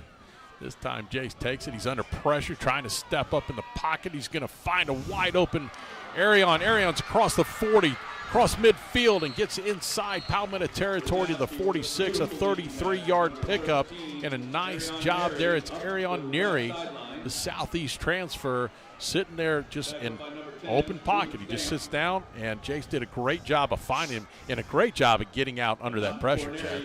Great job evading the pressure, and really great job by Neary, too. There was a guy right there, and good job floating over the defender, and Neary concentrating enough to see it and go. This drive starts at the 20. Manatee immediately flips the field, now inside Palmetto territory with 3:25 to go in the first half. Kyrie Jones set behind. They'll hand off to Kyrie. He bounces outside, now tries to turn it back in, and he's going to pick up a couple of yards. A couple of hard-fought yards, really. As the game goes on, though, and we wear him down with some of those 3 yards, all of a sudden 3 yards turn to 6. Correct. They turn to 9. All of a sudden a big play of 20. So that'll be interesting to see in the second half. Yeah, Kyrie's just got to be patient. It's all going to come to him, just a matter of time of when it's going to pop. So under 3 minutes to go in the first half. We have a 2nd down and 8 here. Manatee at the Palmetto 44-yard line. Jace takes the snap, draws back, looks, fires across the middle. It's going to be Ty Nevels. Ty Nevels will get the ball enough for the first down, a pickup of 15 on the play. Palmetto's got an injured player down. He's rolling around. He's hurt pretty bad, but a great job by Ty Nevels, just sitting down in the soft part of the zone, making the catch, turning it upfield. Good positive yards, and move the ball down to about the 31-yard line. Setting his route just beyond the linebackers, just inside the safeties. We had some deep routes going too, so the safeties have to respect that. And, linebackers are going to have to respect play action to Kyrie. Kyrie also went out for a pass option, so linebackers got to move with him. So good job all around by Neville sitting, and also Jace reading it. Jane, let's talk a little bit about, as this game continues to evolve. I know it's been a very hot day all day today. I don't know what it is out there. It's nice and cool in here. Chad and I are kind of enjoying things. When I walked up there, it was a little warm inside your box. But down here, it's muggy right now. It's muggy right now. And when you talk about it, it's almost a little sweat just because it's muggy. Right. And I was just talking with Kevin, and Palmetto's defense is smaller than I thought they were going to be. Small and quick, though. They're quick, but that's what I mean. Like you said, Chad, 3 turns into 6, 9 in long runs. Yep. But when you really look at it, they're worn down a lot more than we're worn down, and we've been on defense the whole game. So their defense is, and I don't know if they've got a lot more players going both ways, and plus when we're on defense, we're physically putting a punishment on them right now, and that's going to take a toll the rest of the game. Well, fortunately for the Tigers, a young man coming off the field. He's walking off pretty much under his own power, but he is limping a little bit. Hopefully he'll be okay and be able to return to the game. So 2:26 to go, first half. Canes 14-13. They got a first down at the Palmetto 31-yard line. Kyrie Jones will be set directly behind Jasper. Now he's going to be, he's behind him, kind of checking things out. Two receivers to the left. Chase take the snap, hand off to Kyrie, straight up the middle, and the only thing is shoestring tackles, the only thing to stop Kyrie. Positive yards, though. He picks up 2, almost 3 on the play. We'll give him 3. 21, though, for Palmetto, their defense. Jalen Wester, little brother of Wester, went to FAU and has had a really good season so far there for Willie Taggart. Great job, though, by him. Shoelace tackle. You don't see that very much, the first guy making a tackle on Kyrie. Second down, Jace will roll out. He's got a man. He's going to pull it back down, and then he's under pressure and just ducks down, and he's going to lose what we had to start with plus a couple more, so it'll set up a 3rd and 11. The thing about it is what they're doing, you look at the Palmetto defense, all they're doing is really they're dropping into zone coverage. Yep. And they're taking some things away. Almost really what would be a great play to run out of this is just leave a guy down and then drag him across the field because everybody's backing out. Absolutely. Pick up 7 or 8 right here, and then you got a shot to go for it. Very similar to what we did with EJ when we scored the touchdown. Correct. 2 series ago.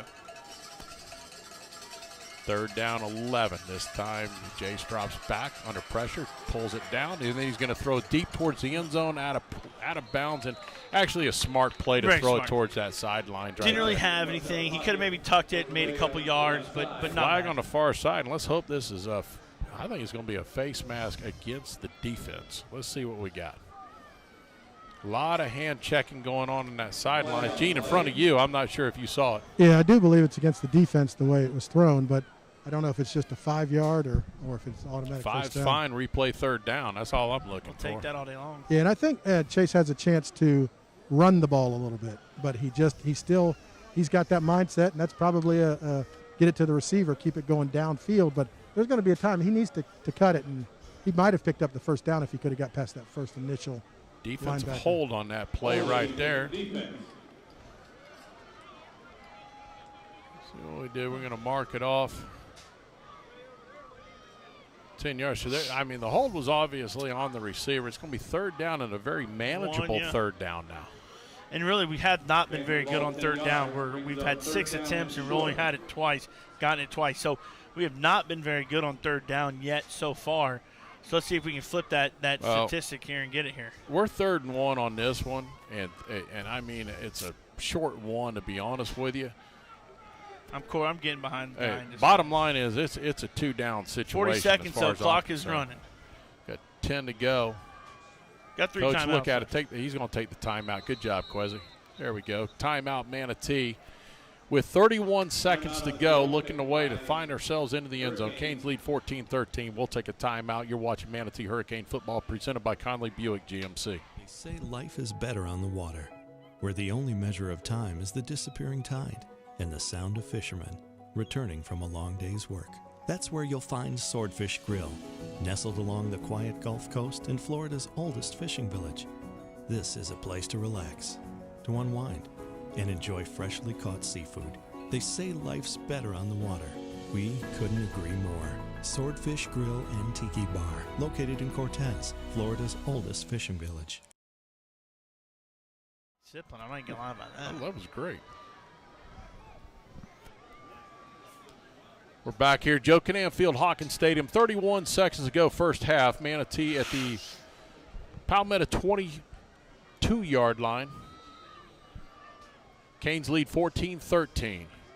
Looking to convert this first down as we wind down the first half. It'll be a handoff to Kyrie, and he's got nowhere to go. They shot that gap, and Manatee will burn yet another timeout. We'll keep things right here. You can't bring the timeouts with him. I agree. Listen, burn the timeout. Let's really think here what you want to do. You want to go for it, 4th and 5.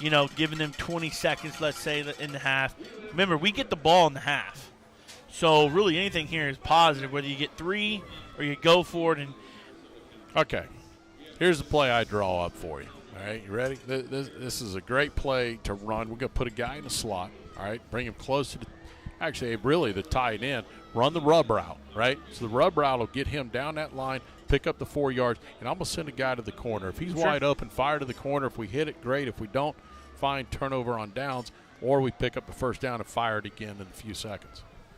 Yeah, it looks like obviously we're going to go for it. And listen, I'm okay with going for it. A foot on the gas. Let's go. Look, Snyder's a brand new kicker for us. You're talking about a 47-yard field goal here attempt, and I just don't know if he's got it. So you're going to have Jaden Corbett over there. We're going to have the tight end is going to be set up, and Trent Lepore here. I'd look for Ty Nevels as the guy to actually drag all the way across. And I see Keenan here as a tight end here on this side, and maybe him dragging across too. There goes the drag. He's looking. He's going to fire to the corner. It's going to be incomplete, and I like the idea of going there. Absolutely. Nobody could have been. It could have been nothing but an incomplete or a catch. You had the short route by the tight end, like you said, makes the corner come up on that, and it was one-on-one. And look, hey, I'm okay with that. Beat. I'm okay with that. He did have him beat, and it's a good play call. And, maybe you just want to execute it a little bit better. But, hey, I'll take a long throw over a short throw. Right. Short throw allows the defensive guy to come and make a play on that. Maybe it's interception. Momentum turns. Who knows what he does with returning it. Long throw, nobody gets it. All right, 20 seconds to go as Palmetto will take one last shot here before the half comes to a close, maybe 2. See how Manatee plays it defensively. I would not sell out on the long pass. I'd be looking for Hickson to run the football. They'll play it safe, I'm sure. He's going to hand off. He's going to throw a little screen pass underneath to Hickson. Hickson's going to be stopped immediately out there, and a great stop. And I'm not sure which one of our Hurricane players got this. Tyreek Allen. Great stop by Tyreek there. 4 seconds to go, and they're going to let things run out, and that'll be the end of the first half of football. And we'll wait for Gene to catch up with Coach Green. And Gene, take it away, buddy. Hey, Coach, we came out and we're really physically playing better than Palmetto, but we're shooting ourselves in the foot. So what do we got to do to change that in the second half? Coach, we're making a lot of mental mistakes up front. We're letting too many guys run through free. If we short it up at halftime and stop guys from running free and get a hat on their head, I think we'll be able to run the football and get our defense out the field more. All right, thank you, Coach. Good luck in the second half.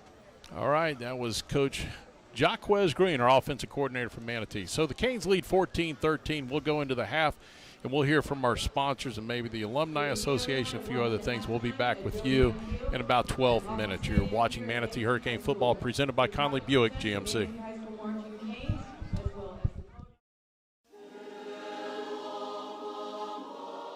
Manatee High School was established over 100 years ago in 1897.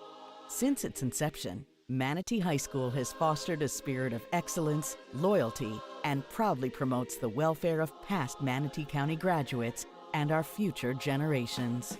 The Manatee High School Alumni Association is a 501c3 not-for-profit organization with a volunteer board of Manatee High School alumni. Participation in our dedicated association is free, and we welcome members to volunteer with us. Through our various programs and events, we promote camaraderie, spirit, and service to the thousands of graduates we represent. We're devoted to offering exceptional opportunities for alumni who still maintain strong bonds. To date, we have an astounding 5,103 proud registered alumni members. Our oldest active members are proud Canes from the class of 1932. Our fantastic Alumni Association website is free to members and provides information such as monthly class luncheons, numerous photos, online yearbooks to view and for purchase, a classmate directory, and other beneficial information. Generous donations and alumni support also assists with providing exciting class reunions for graduates as far back as 1943. The Manatee High School Alumni Association focuses on several key components to our graduates, past, present, and future. At the heart of everything we do, we equip Manatee graduates with tools and techniques to help support their potential. Today, we provide a $500 college scholarship to 5 dynamic and promising Manatee High School graduates of all financial challenges. Our mission, possible through generous donations, is to increase the number of scholarship opportunities to more students, providing aid to graduates with their education, developing confidence, as well as real-life and personal leadership work skills. Financial need, desire to better themselves, and academic ability are the main criteria for these scholarships. Mentoring is vital and provides professional socialization and personal support to facilitate growth among graduating students. The Manatee High School Alumni Association supports quality mentoring that greatly enhances students' chances for success. Through generous donations and support of Manatee alumni, mentor programs are available and pair outgoing students with alumni in similar career fields. Donations and alumni support also allows the Manatee High School Alumni Association to continue its tradition of recognizing and honoring outstanding MHS alumnus. Nominations are accepted on our free membership website. Outstanding Alumni Award nominations are submitted and are awarded to a graduate of Manatee who has demonstrated a superior level of commitment to our alma mater, who has distinguished themselves through an active participation in our community. Those recognized with this award are considered among the very top citizens of our community and our country. Donations also make the Athletic Hall of Honor possible. This inspirational evening was established in 2015. And anyone may nominate a graduate from any graduating class who has achieved distinction on the athletic field and beyond the fields of Manatee High.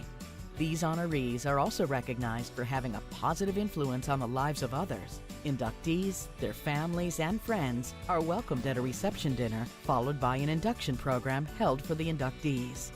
We're also extremely proud of our first responder alumni for their dedicated and brave service to our community.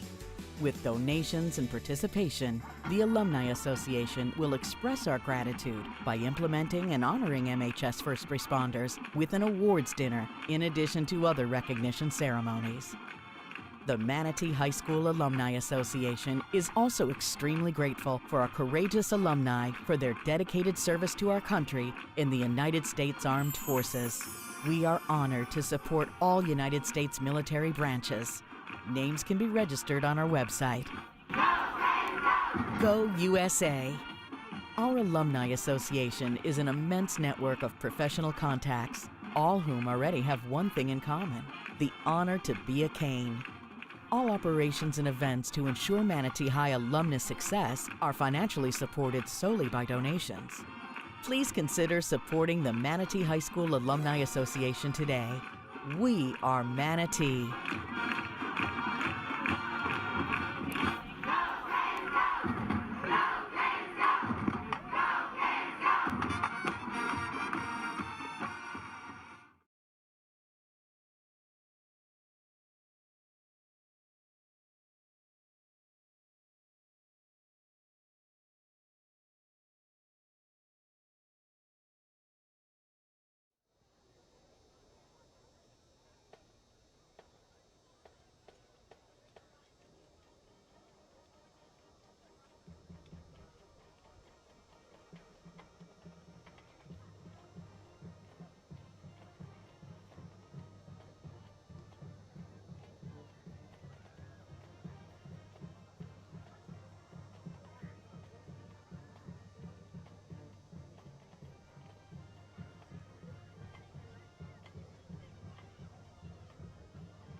Welcome back to Joe Kinnan Field at Hawkins Stadium. The Shake Pit halftime report.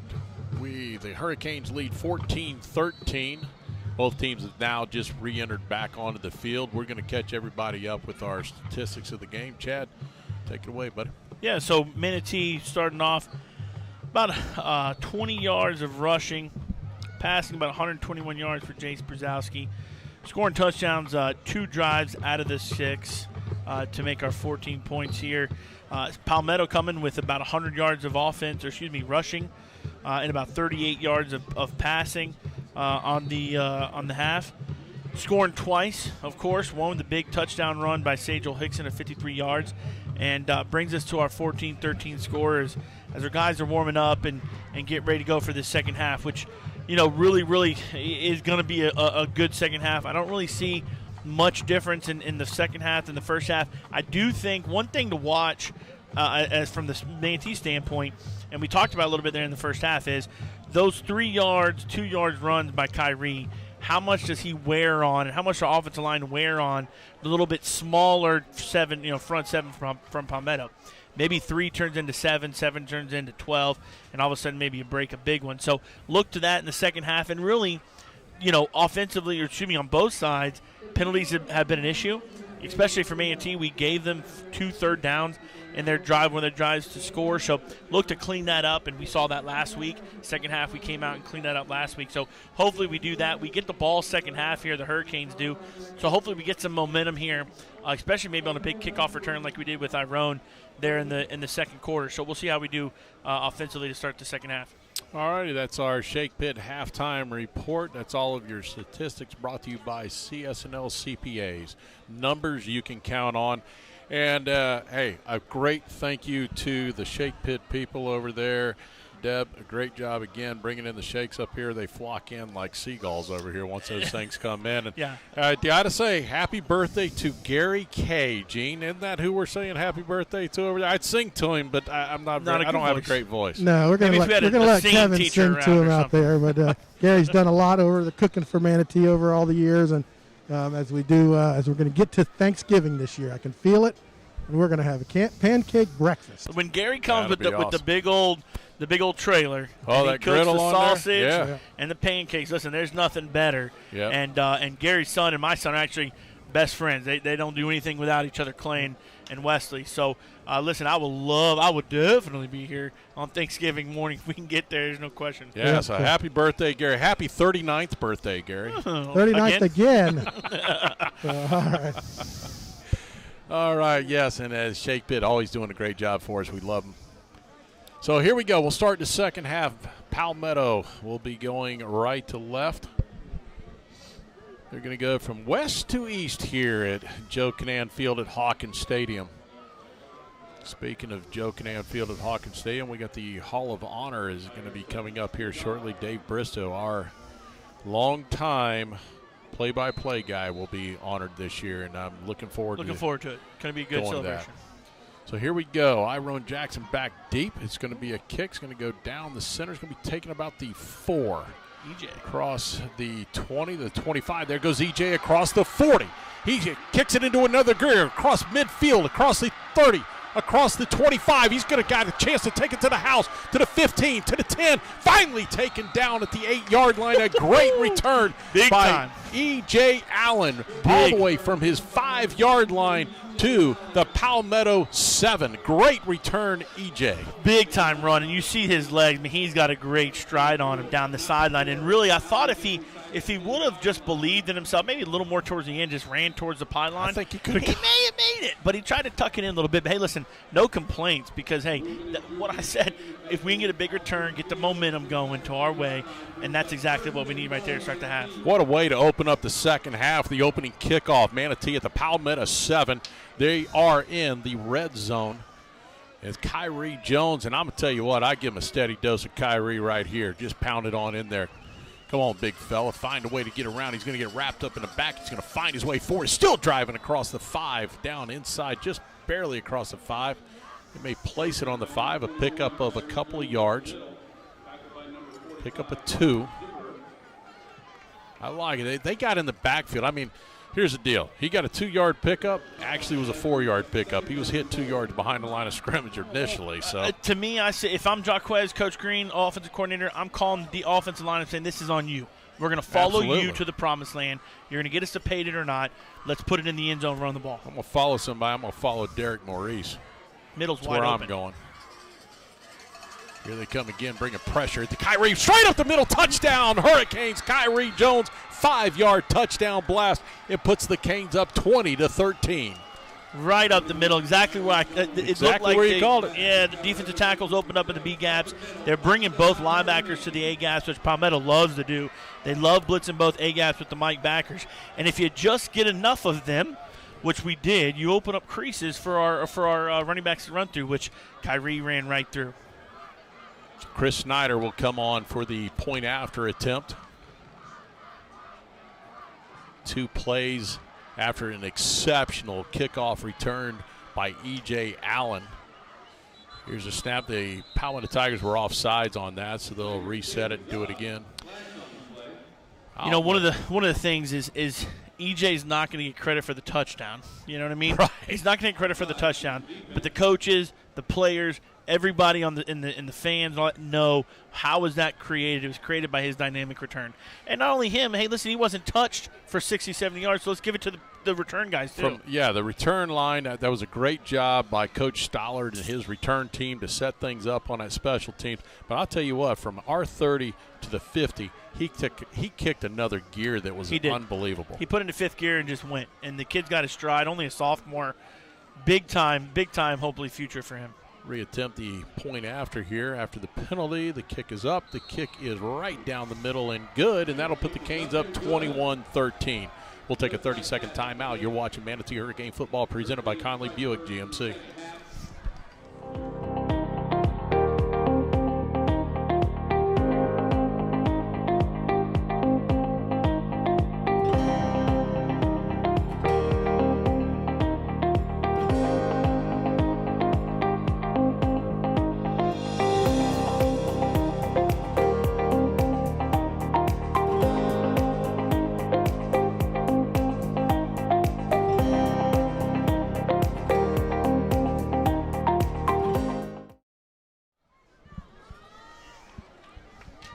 Back here at Joe Canam Field at Hawkins Stadium, the Hurricanes capitalizing on a great return by E.J. Allen.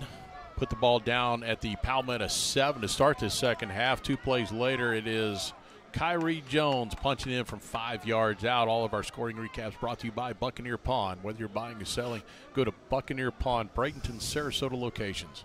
Go in there and find Brad Meeks and say, hey, go Canes. And Zach's doing a great job. Danny Carter sent you over here to come get something. See if he'll cut you a Son deal. doing a great job up in the middle of the line of scrimmage. Basil's chicken and ribs kickoff by Chris Snyder, and this one's going to go out of bounds, nowhere close. There goes the penalty. Hit the fence. They almost got the guy standing over there. Let's see if they back him up and make him kick it again, or they'll just, what do they come out at, 35? Yeah, come out 35.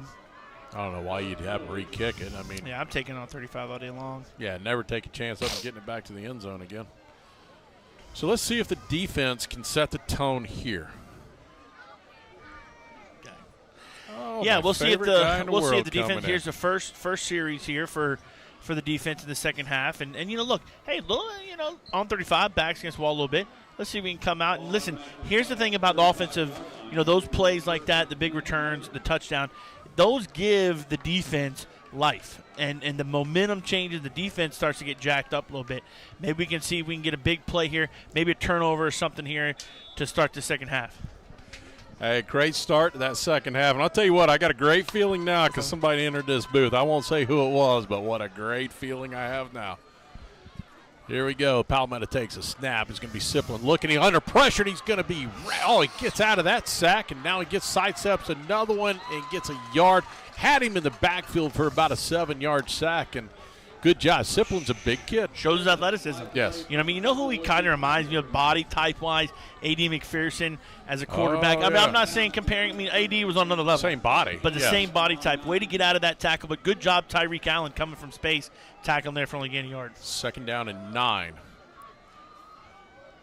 See if the defense can dial up a turnover, something we haven't got yet in this football game. Now you're going to come down. They're going to pitch it out to Hickson. Hickson trying to get to the corner. Stiff arm the first guy. He's got enough for the first down. Strong tackle out of bounds. There will be Samu Vave on the stop.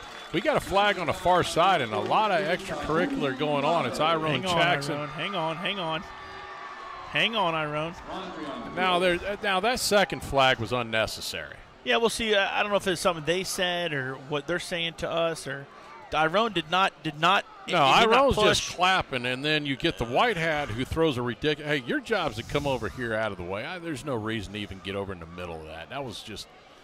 So Jaden Corbett will come in. I don't know if the second flag will be on Iron or not. I think it's going to be offsetting. I just because he saw all that clapping, and he's got no reason to be there in the middle of it. He's not antagonizing the guy whatsoever. He's clapping because the flag was against Palmetto initially, and now he walks in on the backside. So, yeah, we'll see what they talk about here and see what they come up with in their conference.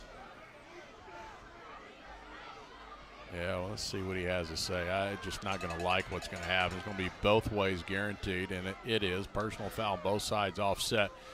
Another personal foul, face mask against Manatee. So somehow, some way, we get stuck. I don't know with the face mask. Kevin, I know you're on the sideline there.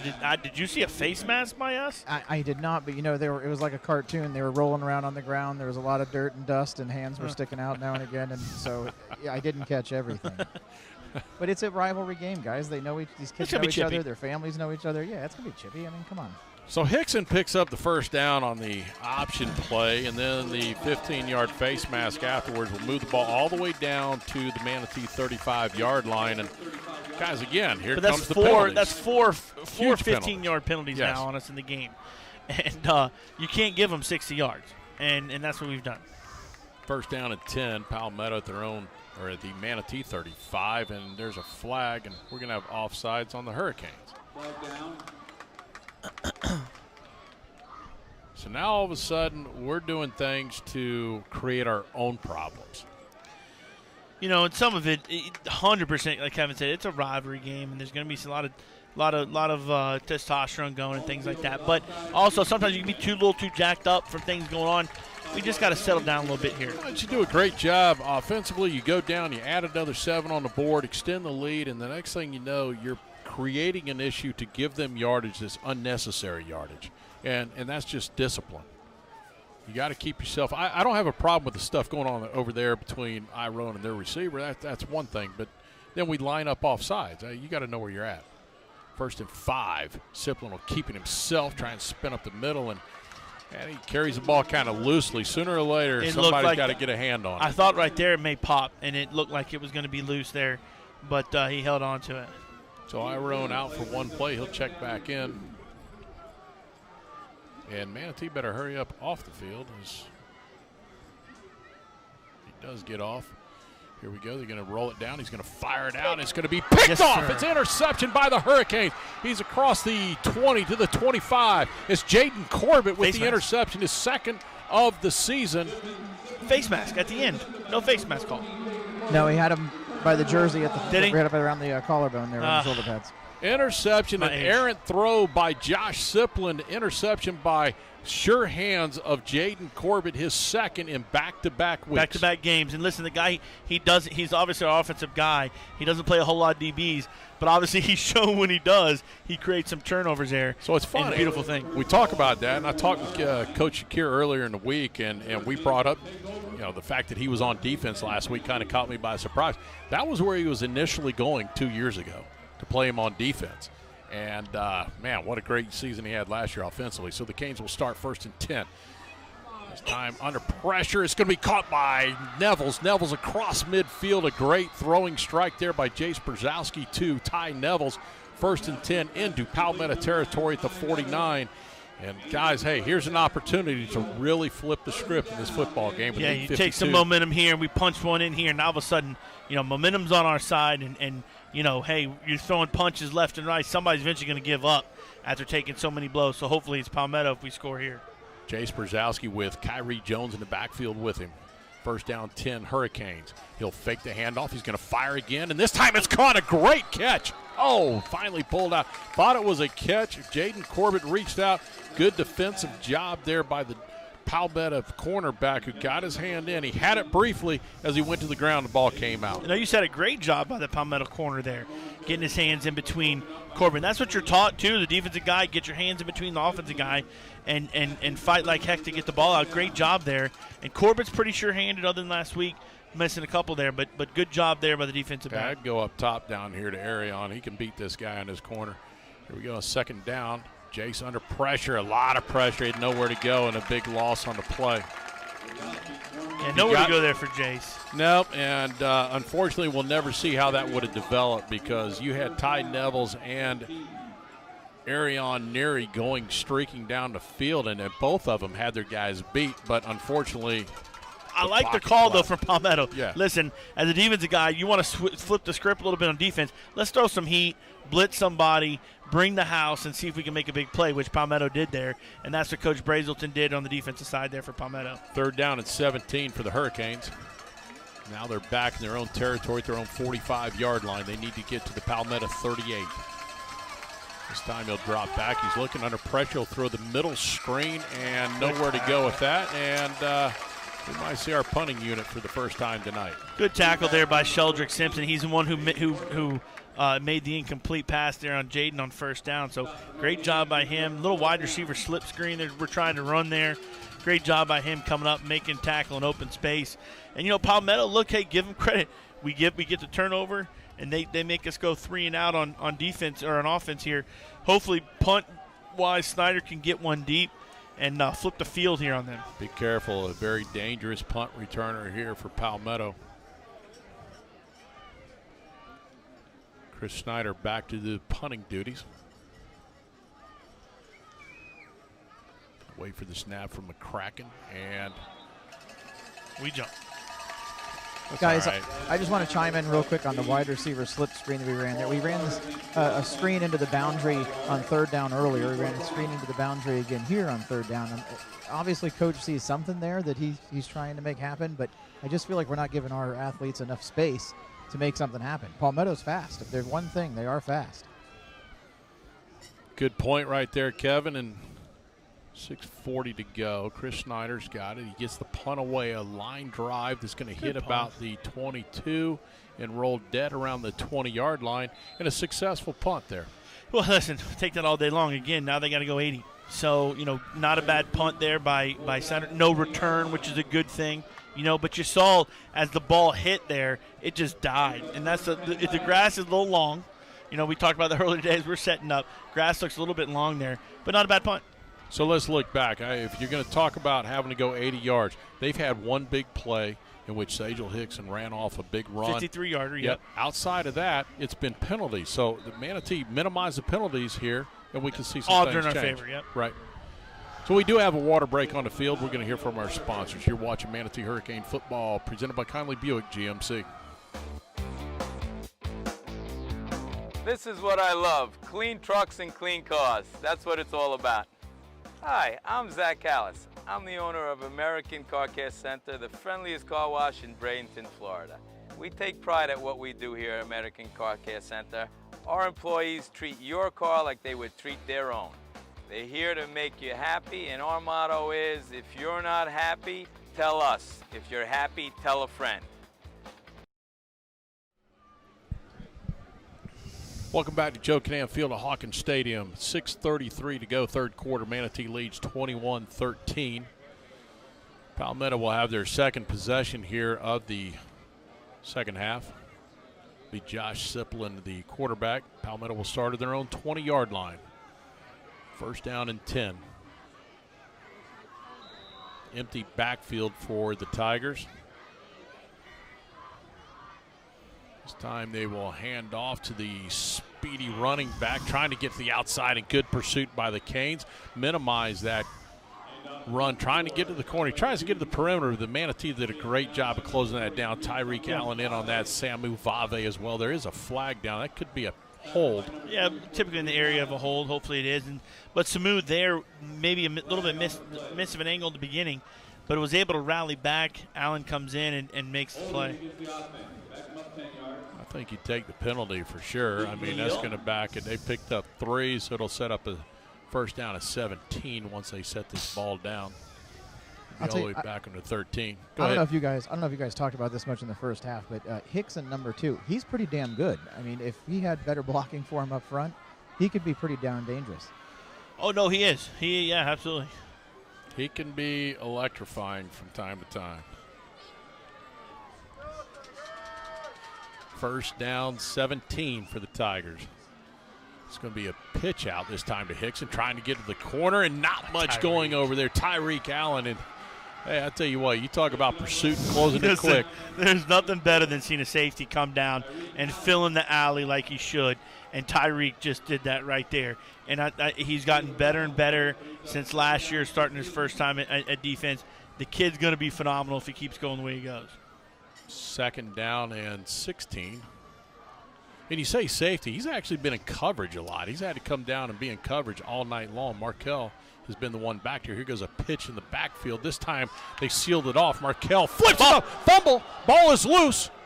Both teams are fighting for it. I think Manatee's got it. It looks like Nathan Hyman has recovered that football. That ball was loose. Manatee saying they got it. Manatee does have the football. Turnover. Hurricanes recover at the Palmetto 20-yard line. We do have Tyreek down. Tyreek Allen is down. That is not good. He is not moved. Trying to get off the block. I don't know if there's maybe a knee stuck in or something. His right leg's not moving. No. Yeah, he's reaching towards his hammy a little bit. Maybe a cramp. Yeah, they're going towards cramp. Yeah, he's rubbing his calf.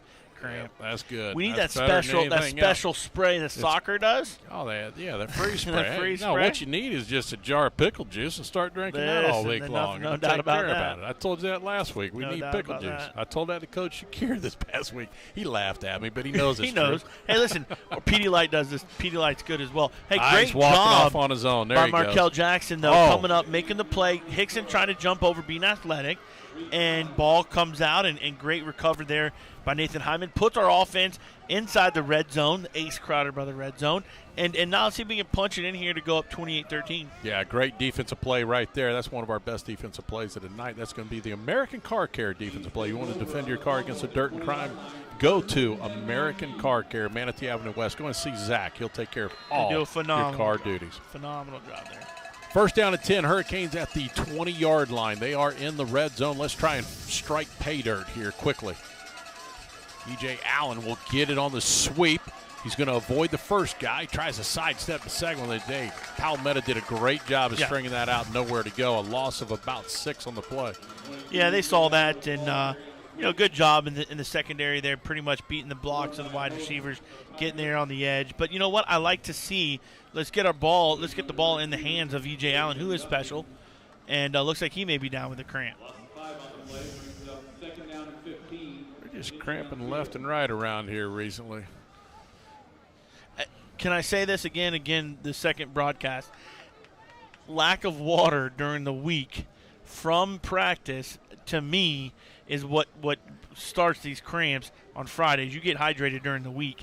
Not allowing us to hydrate our kids, and they have to bring their own water bottles, to me is a big mistake. I don't disagree with you. Not in the safety of the kids. In all my years of coaching, I used to tell our guys all the time, it's not what you do here at practice, it's what you do at home. So you guys are at home watching TV. You got to line up a couple water bottles, drink them.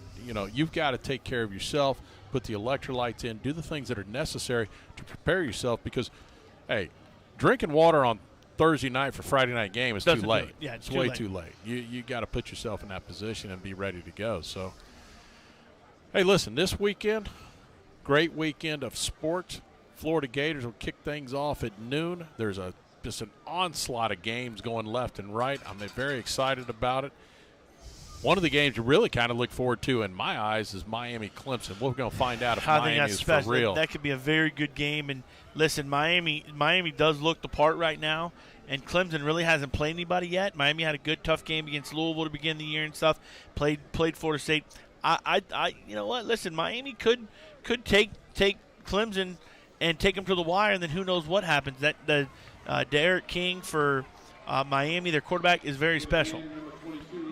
Hey, here's a good thing. E.J. Allen got up, went off under his own power, so that's a plus. It looks like he's headed towards the locker room to, hey, who knows, maybe put on a new pair of shoes and get himself ready to roll. But just trying to stretch it out, I think, personally. He's just walking it to keep it loose.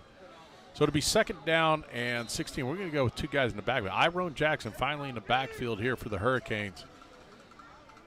He will go in motion out into the flat. They're going to look. They're going to flip it underneath to Roy Burchett, and he's got nowhere to go. Missed the block exactly. If we get the block, 74, if we get the block on that one guy, he's gone. Touchdown. Grass. Nobody's Green touching grass. Lil Roy. Yep. The one block, though, that we had to have, we didn't, and that brings up. But I like you bring in Iron. Eyes are going to go on Iron in the backfield. He goes in motion. Defense is going to look that way, and it was open. That screen was open. We just didn't execute on the block. All right, well, let's realize something. The odds of us kicking a field goal here are kind of slim. So let's go to the idea of let's pick up half. Absolutely. We don't need it all. You don't need all 14 Just yards. 7 or pick 8. up 7. Correct. Love it. And I'm going to point out that was another screen into the boundary. You're right. The one block is made. It's out the gate, though. Chase looks over. We're low on the play clock, and we're going to have to take a timeout. Yep. And Coach Green does take the timeout. Manatee leads 21-13, 4:05 to go, 3rd quarter. We'll take a timeout as well. You're watching Manatee Hurricane football presented by Conley Buick GMC.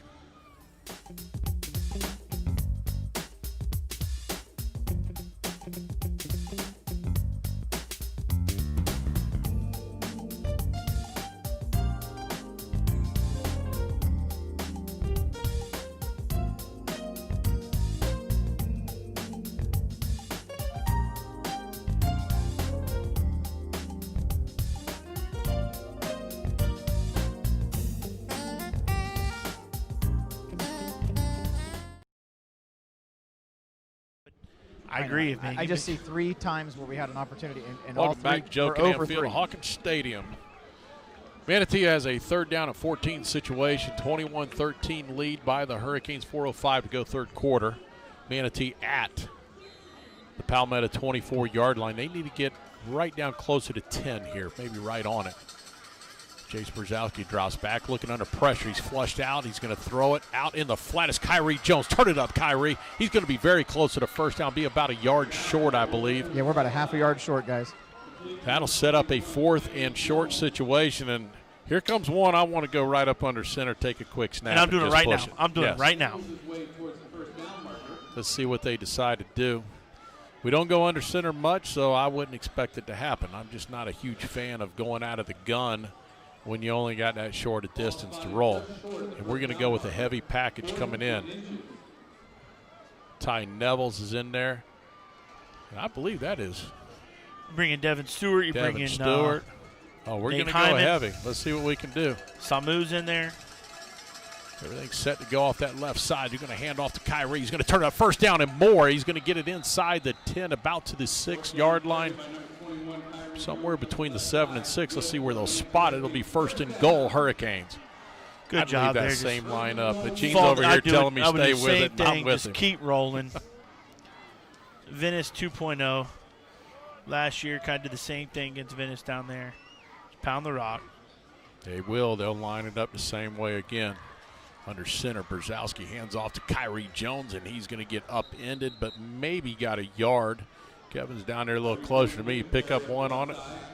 Yeah, if we're lucky.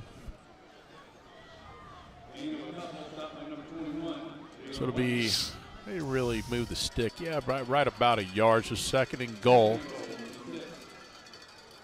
Ball at the 6.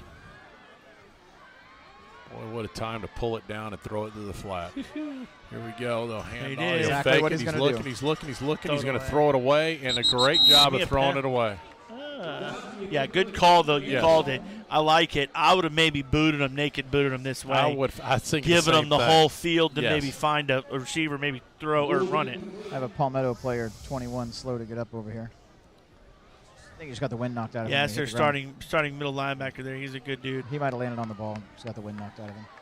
So to bring a 3rd down, here's the key situation, gentlemen. No matter what, we have to have points out of this. Whether you kick a field goal, whether you try to run this ball or move it back towards the center part of the field, no matter what, you got to have a minimum of 3 for a 2-score difference. Yeah, they're going to spread it out now.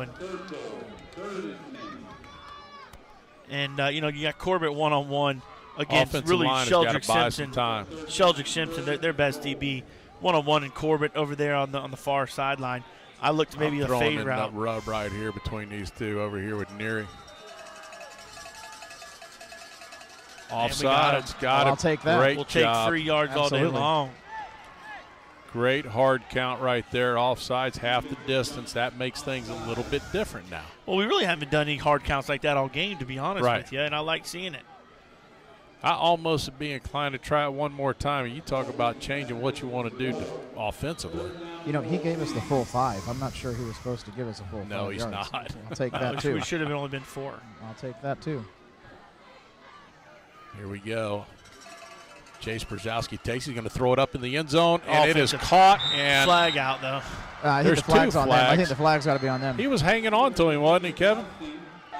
Oh, it was hand-to-hand combat down It's there. hard to get offensive pass interference. 9 times out of 10 is defensive pass interference. And let's see what we got. We're going to wait it out. Truthfully, it's a coin toss, but you're right. Typically, it goes against the defense. Defense sounds like it's Palmetto's pointed us like they're trying to they're defend. passionately pleading their case down here. Yeah. Correct. Passionately, hopefully. We're waiting wrong. it out. Either it's going to be offensive pass interference, or if it's defensive, it is a touchdown Hurricanes. Jace Brzezowski to Jaden Corbett. And if it is, I think it's on us. I think he's going to call it on us. If it's not on us, you line up and let's get ready for the second for this fake field goal. Let's see what we got. It's gonna Here be comes on the us. argument. Yep, he's going the other way. Green is not happy. Pass interference. No. Defense. Oh. So that touchdown will stand. Is declined. Touchdown. Hurricanes. Chase Brzezowski to Jaden Corbett. That will move it to 27-13. And it took an eternity to figure that out right there. Well, they also sorted out where they were going to eat after the game. So. Oh, that's good. Go to the boiler room. That's where I'd head if I was them. It's a great place to start your game. It's a great place to end your game. That's if they stay open for us. Chris Snyder on for the point after. The kick is up. The kick is good. And that puts the Canes up 28-13. Hey, and a wonderful turnover turns into points, something we've been needing. Absolutely. We had another turnover, didn't turn into points. This one absolutely does. From Jace Brzezowski to Jaden. Well, 1:59 to go, third quarter, and you talk about added pressure. Now the defense come up with something good. Stop that over there. Yeah, but you know, we're bigger, we're stronger than they are. We've been more physical than they have the whole game. Our self-inflicted penalties are what 100%. have kept them in the game. I mean, you know, you keep churning and the cream eventually rises to the top. I think we're wearing them down at this point, and I would not be surprised if we really start to roll them up here. So Because our kids are fired up and they smell blood. It's a rivalry game. Right, so the pass interference penalty is marked off on a kickoff. So Manatee will kick off from the Palmetto 45. So here's a question mark. I wouldn't do it. Just got to think, hey, why wouldn't you onside kick in this situation? I'm right? okay with it. Look, you're kicking from the air 45. Why not? Listen, Gene you never know. says we're crazy. We won't do it. The Basil's chicken and ribs kickoff. Conservative. I have momentum. I would not risk my momentum here. There we go. We'll take it from Coach Kevin over there. Offsides. We were offsides. So Wasn't there's even a flag close. anyways. So all right, help me understand this. So how do you run offsides when you're only kicking at 45 yards? Can't you just wait? Yeah. They really know where you're going to go. But, you know, some of these guys on kickoff, this is their only play of the night. So they're ready to go. They're jacked up. Yeah, well, they want to go hit somebody. I won't point out who it was, but it's not his only play of the night, okay? I know. I saw it. I saw who it was. I'm just giving the benefit of the doubt. He's jacked up, ready to go. Hey, I like the enthusiasm, but the bottom line is, hey, let the guy kick it. If he can't reach the end zone here, we got some issues. Hey, the only way he doesn't reach the end zone here is if he hits a chip shot like you do, and then it could be a problem. Listen, I'll chunk him a lot more than I don't. Hey, let's not do it now. Here we go, the Basil's chicken and ribs kickoff again, and this time Snyder will drive it into the end zone for a touchback. Good. Make him go 80. I love it. But good job. Way to capitalize on the second turnover of the night. And, and good job by the offense there. Maybe the defense comes out here fired up again. Maybe get another turnover. Who knows? But, you know, one thing I don't like to see, and not saying we're going to do this, but get kind of lackadaisical. We're up a little bit. We still got to play high intensity on defense, and let's shut them out here in the second half. Well, here's the thing you got to understand. They've got explosive players on their side of the football, too. It could be 1-2 plays, and boom, they're in the end zone. We're back to a one-score situation. So you've got to keep the intensity going here on out, and hopefully Coach Wheeler will keep that defense fired up. First down and 10, Palmetto from their own 20. Siplin takes a snap. They're going to run the reverse. Hyman was there. He misses the tackle. And Manatee's trying to snuff it out. They're turning him back the other way. Hyman misses him again. He pushes him all the way back to the 10. Finally pushed out of bounds at the 13-yard line, but great pursuit. Missed tackles, but the bottom line is he had help coming every which way there was. Unfortunately, he's the same guy who had 2 missed tackles.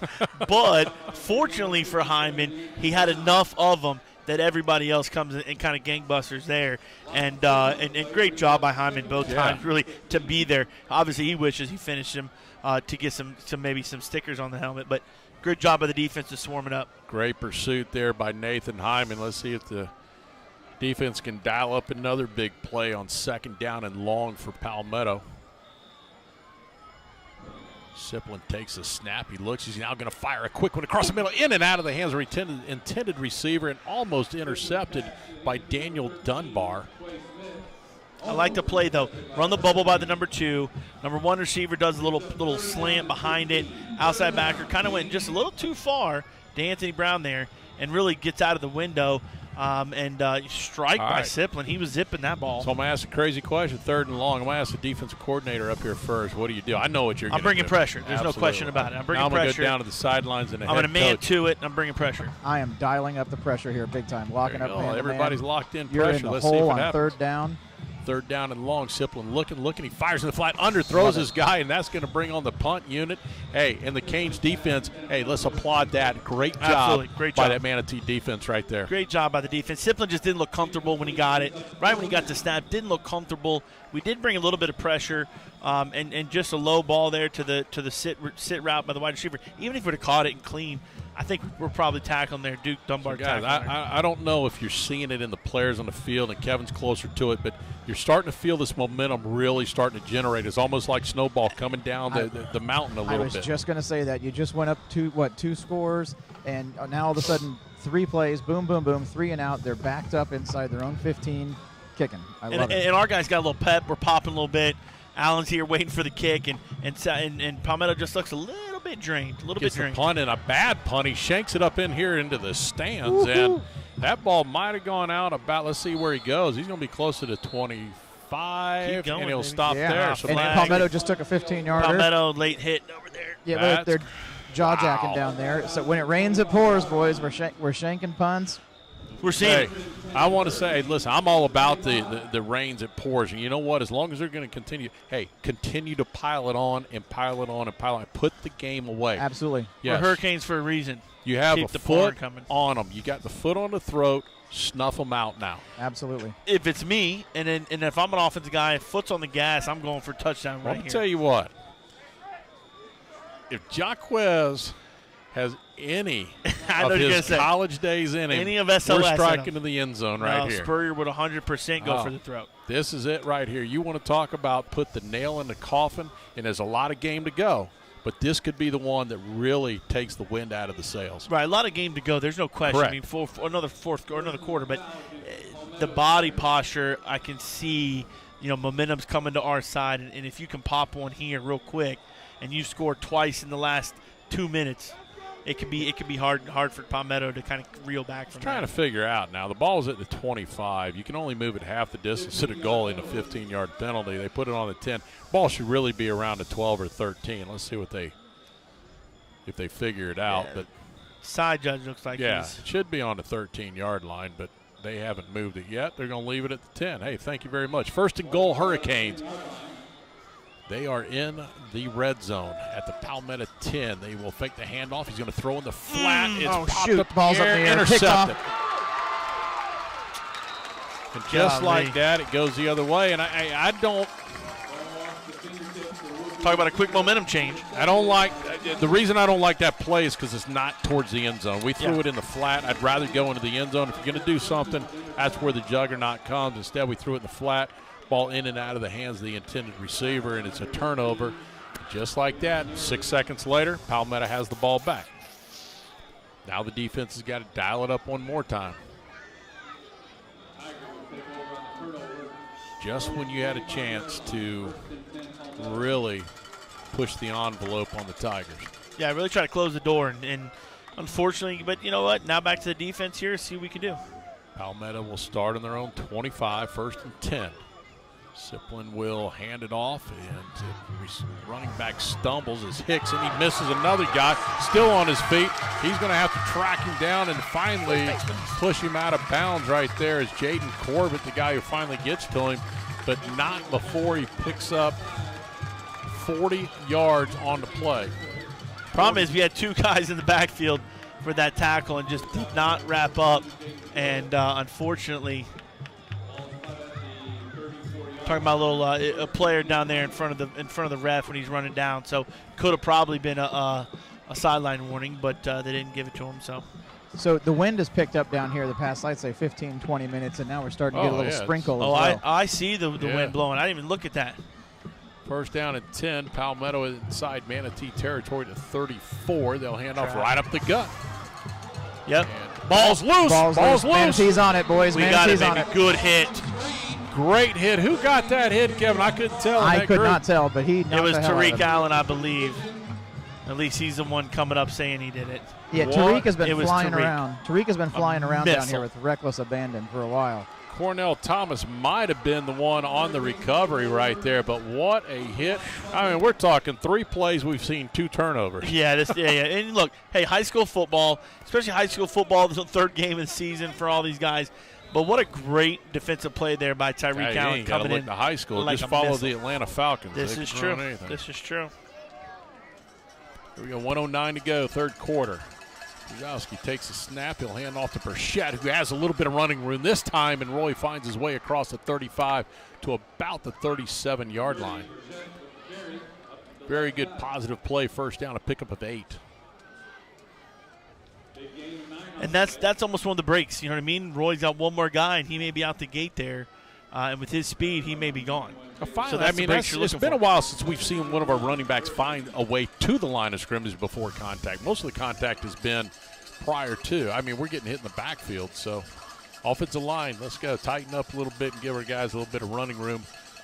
30 seconds to go, 3rd quarter. Brzezowski will hand off to Burchett. This time, nowhere to go. And just as soon as I say that, we find their defensive line in our backfield. That'll be probably the final play of the 3rd quarter. I can't imagine we will run another play here. I'll tell you, I like that he brought Roy in, though. It's fresh legs. And, I love Roy. Yeah, he does a great job. Palmetto's a little worn down. Bring some fresh legs in. So Manatee will let the clock run out here in the 3rd quarter. So at the end of 3, Manatee leads 28-13. We'll hear from our sponsor. Let's take a 90-second timeout. You're listening to or watching Manatee Hurricane Football, presented by Conley Buick GMC.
Say life is better on the water.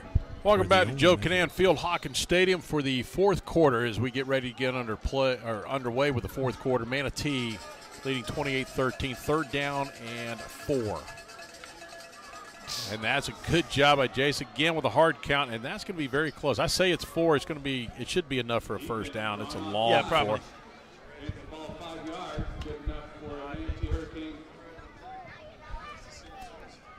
There you go. That's my favorite principal of all time, leaving this box. My second. Yeah, I know. Nah. Hey, listen. They both were very, very good people. It's hard for me to argue, but it took a long time for us to get back where we were once your grandfather left, and he did a great job of bringing us back. That's Bob Gagnon. I love him to death. Maybe one day we'll see him again. First down at 10. Here we go. Jace Brzezowski drops back, fires. He's going to go deep, looking for a man. It's going to be intercepted, well underthrown. And now the return by Palmetto is on that one, Chad. There was pressure in his face, and he just couldn't get enough on. Yeah, too much pressure, and he just shouldn't have gone for it. And trying to make the big play, trying to make it happen. And yeah, it was never gonna get there with the pressure that they were bringing kind of right in his grill. Unfortunately, now we're getting a little sloppy here. Turnover. I mean, this is something we need to stop, especially on our end. But we're in a situation in the game now, I think, that I get it. They're making some pressure on us defensively, but we got to start to lay on them a little bit. And I'm okay with some draw plays, and let those guys fly upfield and then run right behind them. First and 10 Tigers to Manatee 25. Manatee will stack it up. And again, we go back. That's 2 straight turnovers in which we've given it right back. Yeah. Yeah, it's just it's unfortunate, and especially when, ill-advised stuff. Interceptions like that. The last one, it was tipped and things like that, but that one wasn't good. Palmetto going to hurry up right here. This time they'll pitch the outside of Hickson. Hickson got some running room, trying to get to the outside. Hang on to him. Tyrone staying there with him, and they will finally stop his forward motion. He'll pick up 2 on the play. That was a 2nd and 11. He'll get 2 to set up a 3rd and 9. Yeah, good job there rallying again. First guy didn't get there. The first guy, Tyrone, got there but didn't make the play. But good job the rest of the defense rallying, and Tyrone got him enough to get the rest of the defense there. Manatee's got somebody down on that far side. We're cramping up again. Yeah, it looks like Markel Jackson there cramping.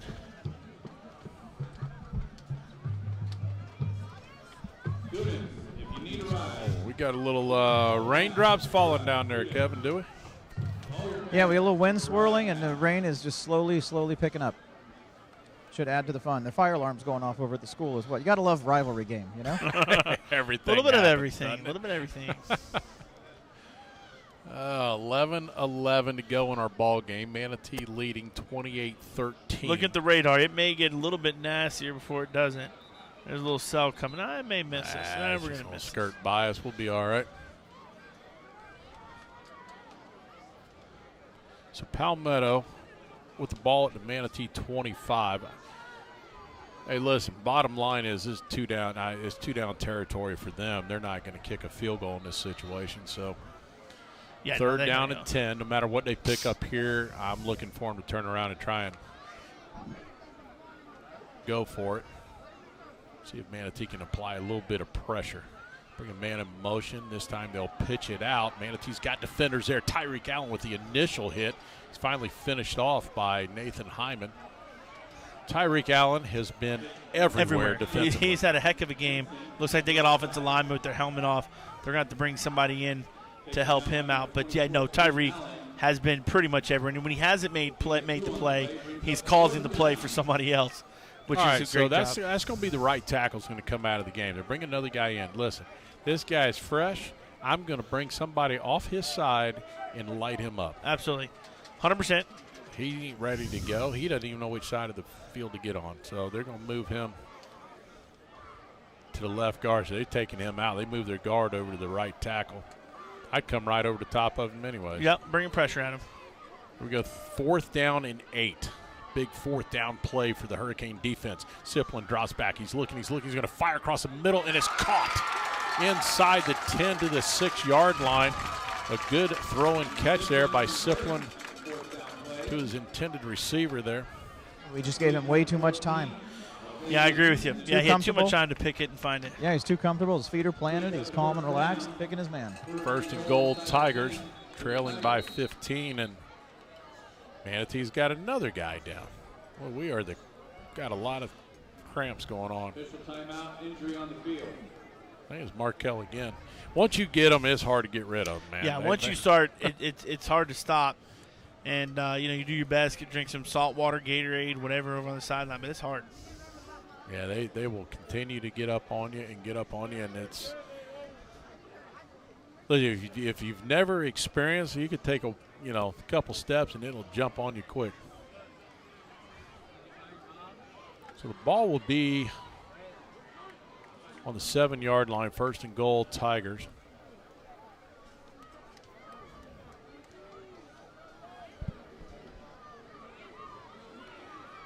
Chad, you got to figure.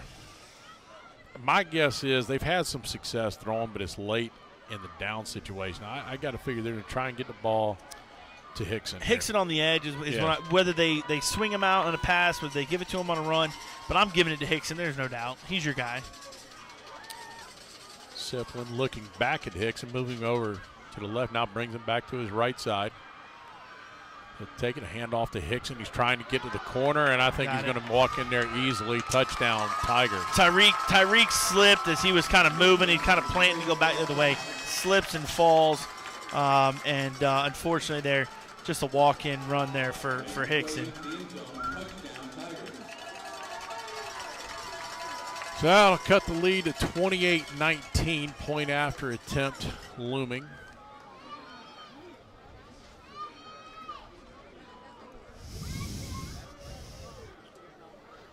Tell you what, I look at all these officials we have from week to week. I see some of the oldest officials in America here.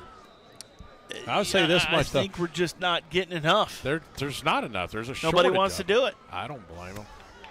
It's a lot of work, and they do get paid fairly well. The extra point is up, and it is good. That'll cut the lead. There's a flag down, guys. Flag down. 28-19. That's probably for jumping over the top of the center. Can't make contact with the center, which that's an automatic penalty. Can't blame a guy for trying. No. 28-20 is our score, and Manatee's got to eat up clock here. 100% got to eat up clock, and really here's one of our biggest plays so far tonight has been the return here, the return game and kickoff. So let's see if we can get something going here. But I agree with you. I think at this point now, you got to get first down. We're not downs. going to get a return here. It's got penalties 15 on the kickoff. Yep, so, with the penalty, we probably won't.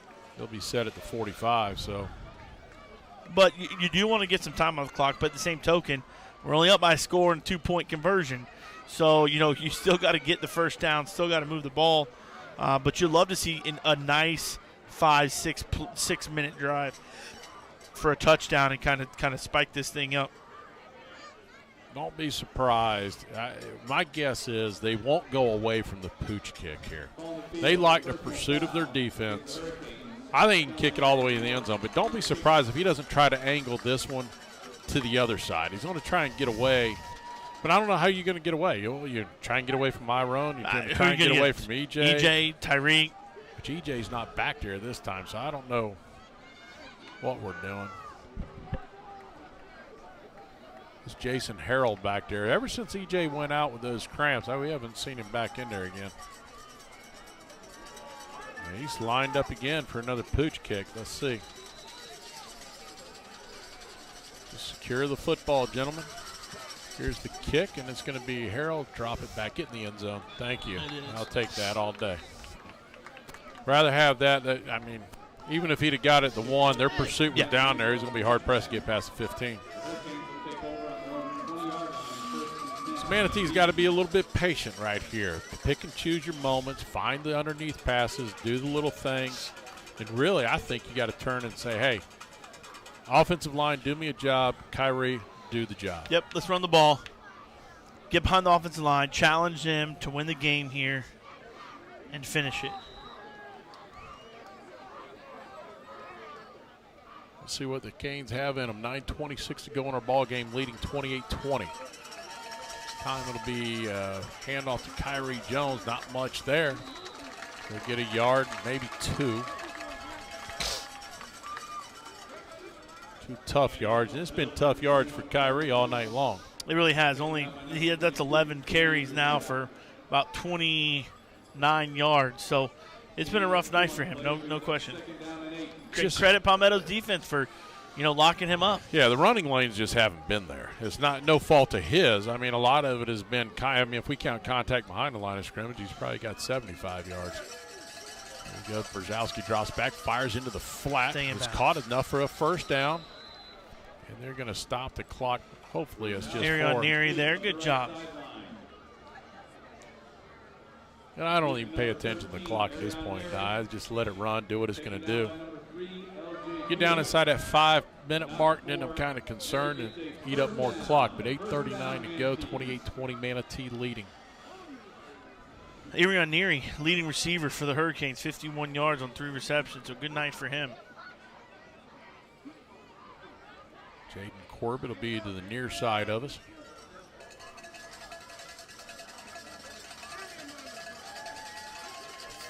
Let the clock run a little bit. Not a bad strategy. No.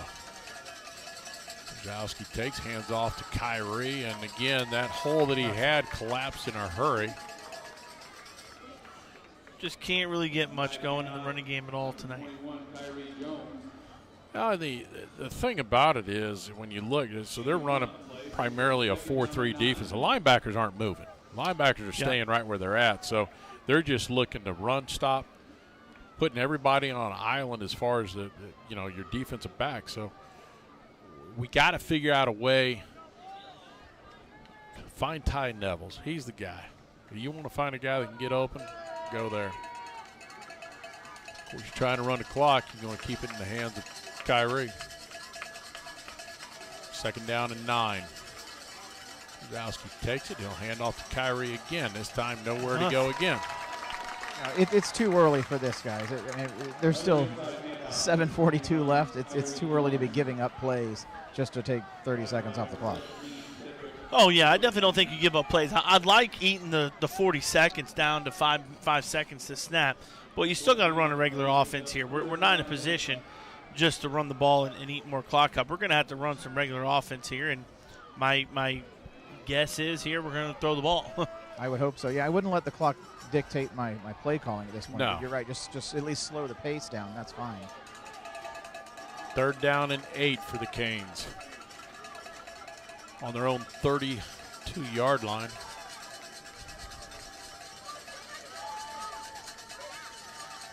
Brzezowski takes a snap, draws back, looks. He's going to fire to the corner. It's going to be caught and overthrew out of bounds. Yeah, led him just a little too much. Brings on the punting unit again, and that's like disastrous.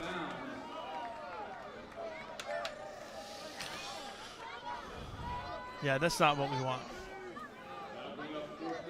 You almost got to think if the intent is to run the football, you almost got to go to a 2-back system in order to clear out some lanes because those lanes haven't been open all night. No, I agree with you. And we haven't really tried to run the ball to the perimeter much either. I mean, I know Palmetto's quick, but we got to be more than up the middle.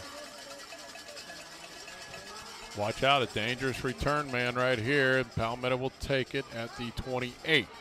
Hyman tries to corral him, and he finally does. A good return of about 4 yards. Low line drive punt. And Kevin, I agree with you. No real perimeter run game, especially even with Roy Burchett that can get out to the edge and go. Maybe even an Iron outside or something. But I agree with you. 6:43 to go in our game. Manatee leads 28-20. We have a water break on the field. We'll take a timeout. You're watching Manatee Hurricane Football presented by Conley Buick GMC. The islands of Anna Maria and Longboat Key are incredibly unique, just like the menus at our 3 world-class waterfront restaurants. Such as the Mar Vista Dockside Restaurant, a surprisingly innovative menu featuring fresh seafood. Enjoy a timeless, laid-back atmosphere in a location like nowhere else. Come and experience an old Florida treasure. I'm Ed Childs, and I invite you to come and be our guest.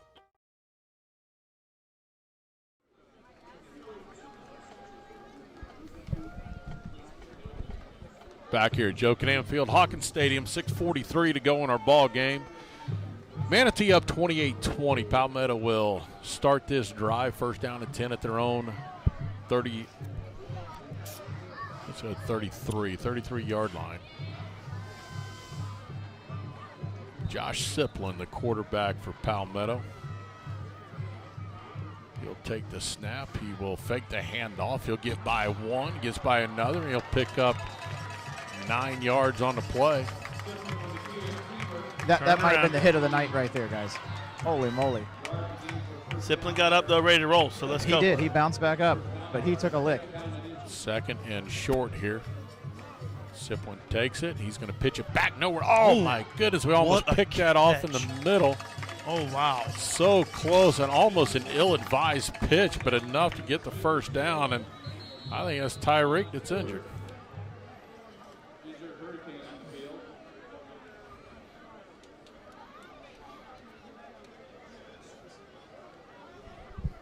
The way he's laying there, I just wondering if maybe he's reaching. I hope it's not. I mean, it's been lower leg injury. He had earlier. a cramp earlier. Yep. Hopefully it's a cramping. It looks like that's where he's going. They're going. Where Lamar's going to the cramp. Yeah, in between the series, he was over here cramping up on the sideline as well. He's just got to stay in motion because every time he stops, it seems to jump up on him. Man, I can't believe that pitch. That pitch almost got picked. Well, I can say this much. You wouldn't have asked for – I don't think you would have thought anything different in this football game than the way it's gone. Yeah, no, I mean, it seems like it's been that way for, take away the 162-0 game. Oh, and that it's pretty been a touchdown, 10 points, maybe most. And all the even in our days we won the state championship, especially over there at Harley, it's a tough place to win. They've been 29-24. There's been 6-0 ball games, 18-12 last year. Yeah. So come from behind late, there's been fireworks every which way you can look in these games, but I hope he can get that out soon. We can't. Yeah, I hate to be on the field too much longer without him on it. How many plays can you go with? It's kind of weird. You got flags blowing one direction down here and a different direction the down other way. there. Yep. All right, so it'll be first down and 10, Palmetto, 6:10 to go on our ball game. Canes lead 28-20. Palmetto with the ball in their own 46-yard line. Heavy hitter Tyreek Allen has stepped out of the game. Here goes Siplin. This time he'll keep it himself, and it'll be Devon Stewart on a stop. Good job there by Stewart, one-on-one with Siplin. 4-yard pickup. Second down and 6.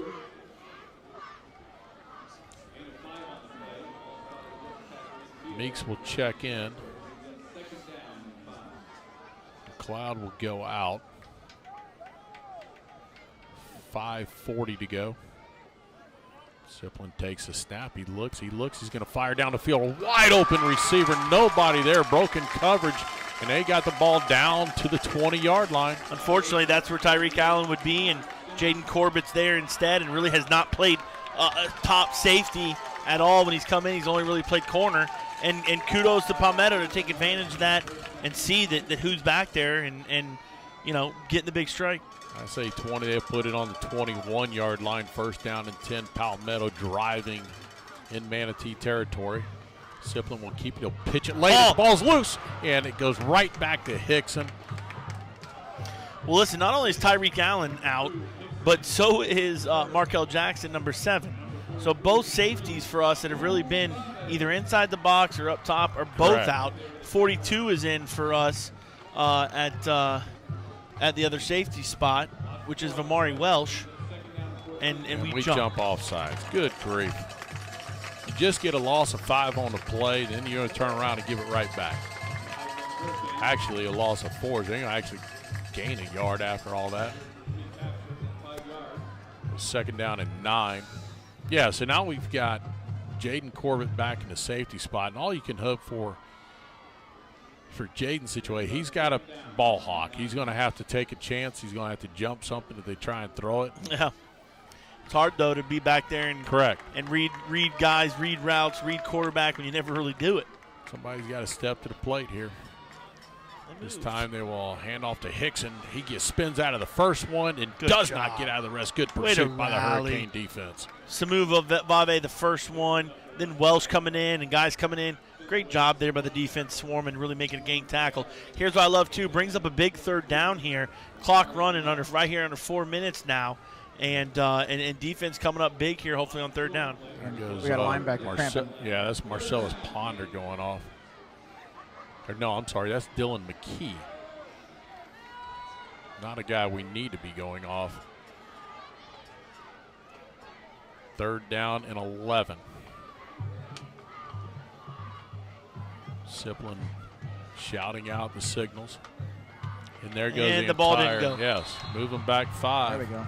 We're giving Lamar his work, though, tonight on the sideline. There's no question. Dr. Lamar putting in work. I'll tell you what, guys. It's the kid. If you're a freshman or a sophomore at home right now on the JV team, listen up, because it is not just when you're out here running around playing on the field that you help or hurt your team. Your preparation on Thursday and Friday, when it comes to, for example, hydrating yourself, that helps or hurts your team. You can let your team down on Thursday night by not chugging a bunch of water before a Friday night game, because now you're cramping up in the fourth quarter and we don't have you. All right, so that 5 yards will move it back. Third down and 16. Timeout Palmetto, and we'll take a quick timeout. 3:20 to go in our ball game. Manatee leads 28-20. You're watching Manatee Hurricane Football presented by Conley Buick GMC. Every great team has a coach that leads them to victory. Offense, defense, special teams. The coaching staff knows that it takes a full team effort in order to be successful. At Williams Wealth Management Group, we help our clients implement their strategic plan. We take a 360-degree approach to help our clients meet their personal goals. My wife Helena and I are proud Manatee High School graduates, and we love our community that we're raising our family in. At Williams Wealth Management Group, our services are more than money.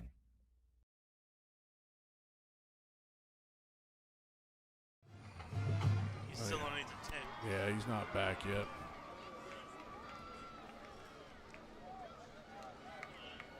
Back here at Joe Canan Field, Hawkins Stadium, 3:20 to go in our ball game. Is 28-20 Manatee leading. Palmetto has the ball at the Manatee 27-yard line. Big third down play here for our defense. It'll go empty backfield.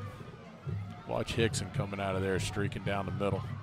Here comes Siplin, rolling out, looking. He's going to fire in the flat. Oh, my goodness. In and out of the intended receiver, hits another receiver, and then drops. It almost catches it. I was about to get upset over the fact that they caught it. I thought it was going to stay in his lap. God, dog, that was close. Tyreek running up and down the sidelines. Grab your helmet, son, and come on back. Let's go. Oh, he's got it in his hand. He does. He's coming out. But you're really, if he gets that, kudos to the defense there. Pretty well coverage, across the board there. He catches that, he may get it. But yeah, here comes Tyreek, and this is what we need. Who's going off? Let's go. Yeah, he's going to come in the box. Welsh is going to go off. Corbett's going to stay up top with Markell still on the sideline, unfortunately.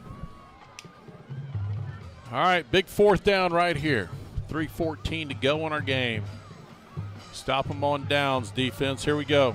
We don't need the interception. Just knock the ball down. Ball at the Manatee 27.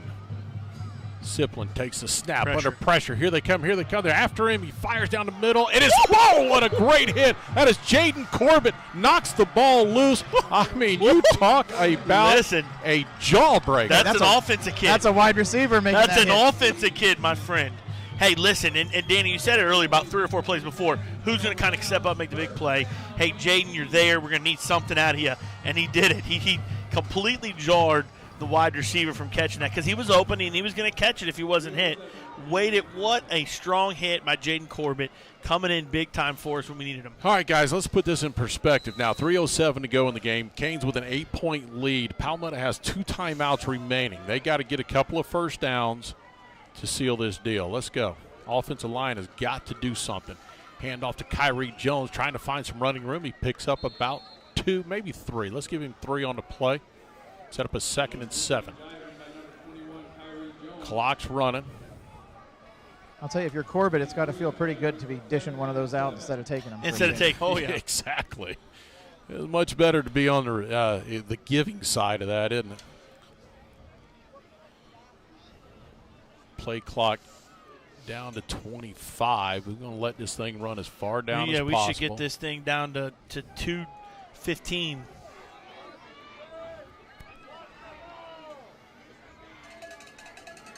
Down inside 10 seconds on the play clock.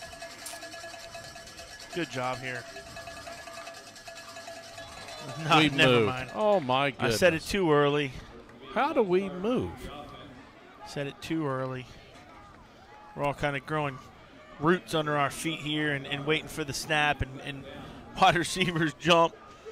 And they should be the last ones to jump. They should tell you be what I looking wouldn't inside be the ball. afraid of right now is bringing like Iron in the game or somebody and come along and run the jet sweep. I agree with you. You keep it Do on the something ground. perimeter here. Yeah. Second down and 13 now. What is the whistle for? They're going to reset the clock. The game clock running? was running, so they need to reset that. Give them actually about 2 seconds.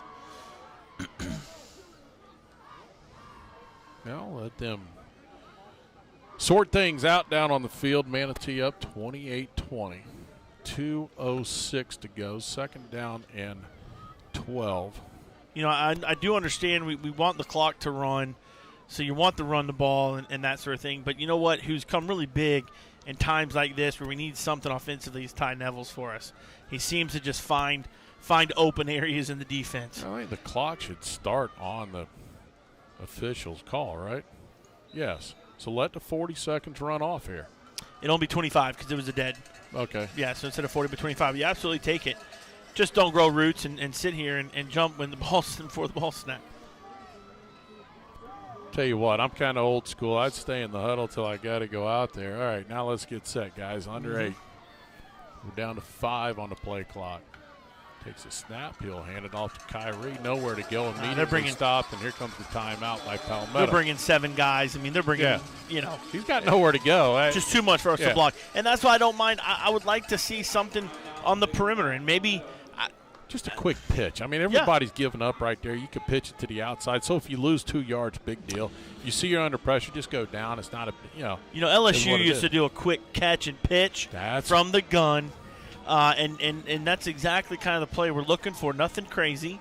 But let's just try to get on the perimeter and see if we can get out there, especially if they're bringing 7 inside from tackle to tackle. They're bringing 7 guys in there. Well, let's see what we can do outside. How about a trap counter, Chad?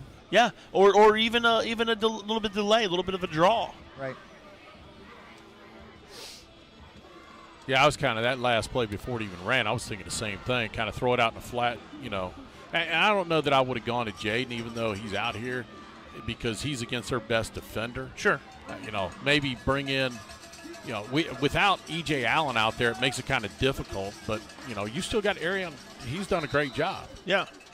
Arian Neary has been there. So third down, 1:38 to go. Third and long. This time they'll pitch it to the outside, and Kyrie's got nowhere to go. And Palmetto's going to burn the final timeout. So here comes the punt unit will come on, 1:32 to go. And is this not – this is like – last year we kind of had the same action going, down, again, it seems like this game always ends like this. Do you just kind of get the eerie feeling of overtime coming in this thing? And I'll be honest with you, I'm more nervous about the punt here and the return guy because he is explosive. He is explosive. And you punt it, just don't go anywhere near him. Yeah, we've done a great job of corralling him all night long, and now we're in a situation of, okay, everything's on the line. Here's what you do. I would tell the kid, hey, I don't care what you do. Kick it to the right. Kick it between the hash and the sidelines. Don't kick it down the center of the field. Yeah, center of the field's the worst. One way. Yeah. Easier said than done at the high school level. Well, I'm not saying I can't do it either, my friend. No, I can't sit here and say, well, that's a lie. I could do it. Give it to me. I'll do it. Probably blow a hip out in the process right now. You may not be able to walk after, but it'd be done. I ain't walking nowhere. I ain't in on the play once I kick it. So we're looking at 10. Okay, here we go. Here we go. That's what I'm looking for. 10's coming in. And the last thing Stoller told the punter on the way out was he can kick it anywhere except to the return man. All right, well, let's see what he does. And it's raining now, baby. Here's a snap. Snyder's got it. Plenty of time to get rid of it, and he kicks it. Good job. Not bad. 50, rolls to the 45. He sidesteps the first guy across midfield. He's finally taken down at the Manatee 45. Helmet off. Here we go. There goes a late flag. They got talked into that flag from over here. That's on us? Yes.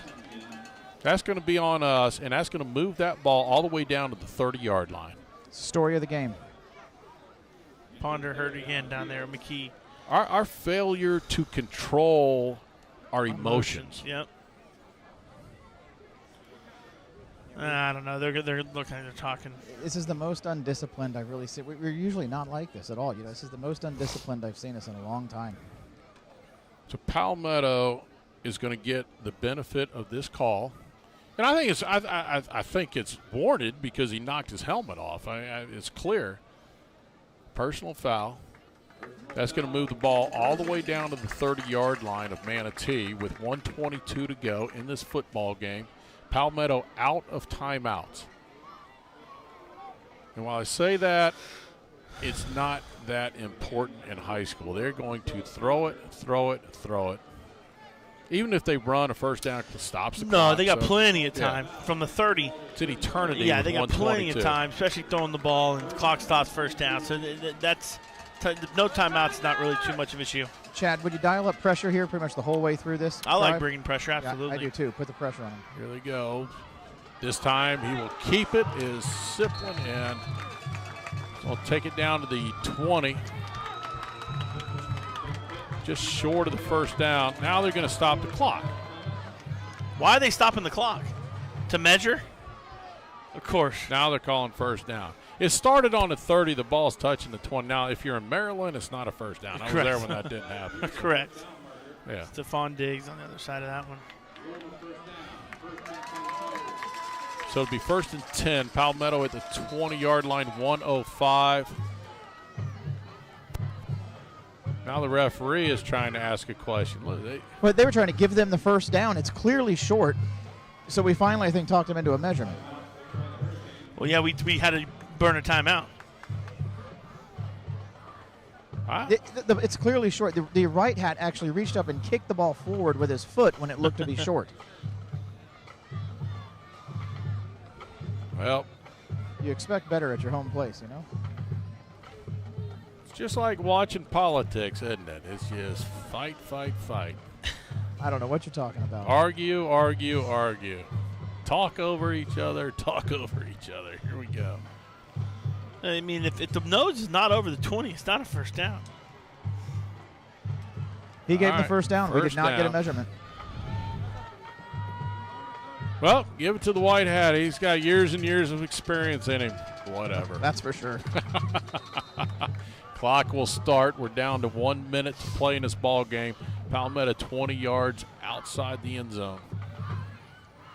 Here goes Sagel. He's going to throw it towards the end zone, and it's going to be in and out of the intended receiver.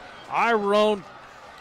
If he gets another half step, the guy got behind him. If he's back another yard, I think he can pick it. I think it's interception. He got enough of his hands in front of the guy's face that he wasn't able to catch the ball. I thought Iron got a finger on it. I don't think he did, and I may be wrong, of course, but I don't know if he did. But I think he did. He got enough of it in his face that the guy couldn't see it. 52 seconds to go. Now they'll bring Ty Nevels in. I like Ty. We go back to the Plant City game, almost the same situation. Plant City was on the 18. Yeah. He came up with a huge interception to seal the game. Here we go. 3 receivers to the left. Siplin, quarterback for Palmetto, takes a snap, drops back. He's looking. He's going to fire to the middle, wide open, touchdown. Wide open.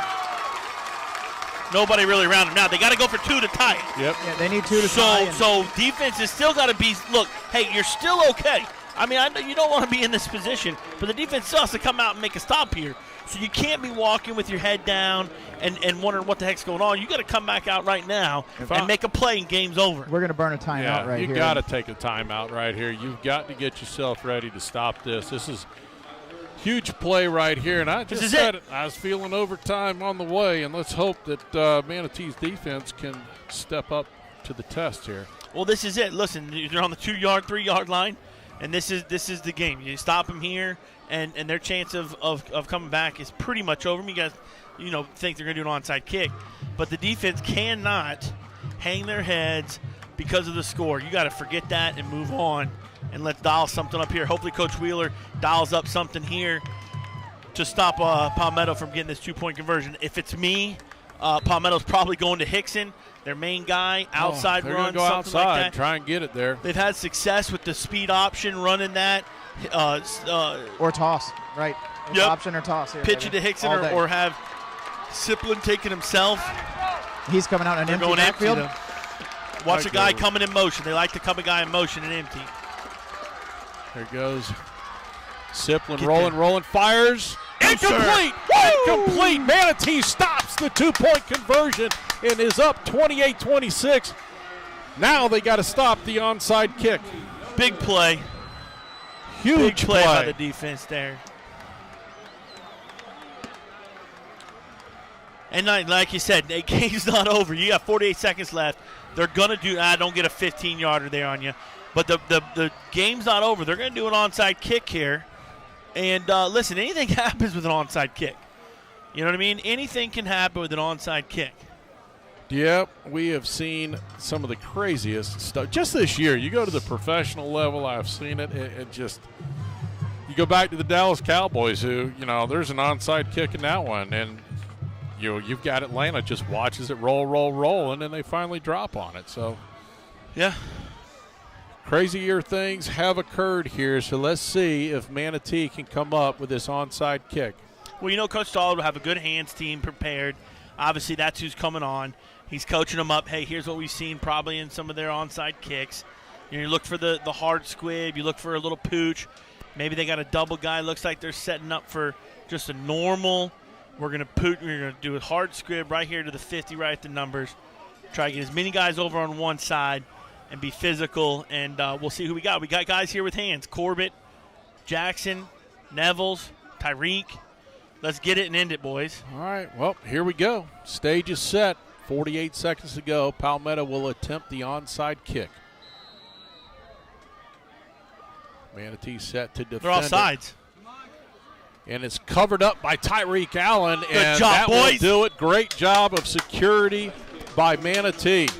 And, gentlemen, all we got to do is take a knee, and that is win number 700. 700, my friend. In Listen, Manatee High history. Huge accomplishment. Not one school in the whole state of Florida has got 700 wins underneath their belt. And the Manatee Hurricane football program will here in about 45 seconds. And look back over the years of all of it, and, hey, I can't say, 700 wins, and certainly have got to take my hat off and say thank you to Joe Canan over those years who brought so many wins to Manatee High School, state championships and everything else, and all of his coaching staff over those years and players. No question. And really the tradition of Manatee football started in 1981 when he was brought in and really created the atmosphere.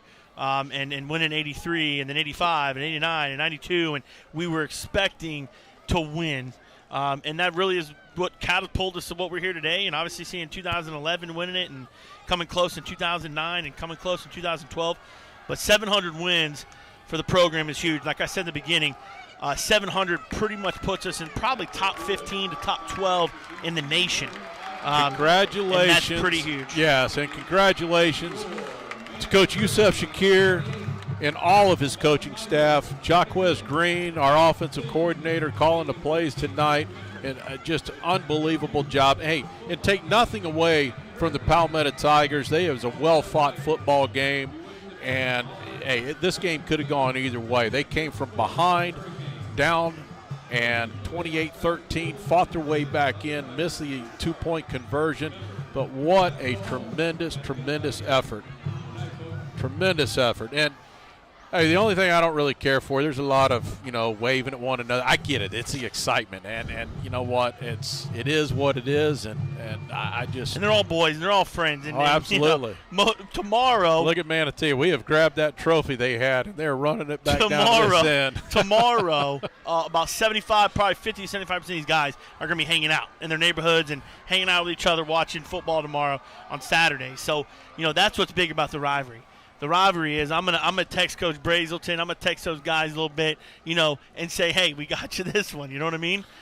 But at the same time, there's a lot of respect because you give it to Palmetto. Absolutely. They're down 28-13, and they fought their way back to make this another classic. They did, and you go back. There's so many big things that happened. The kick returns in this game were absolutely huge for us. You've got E.J. Allen with a great kick return. You've got Iron Jackson with great kick returns.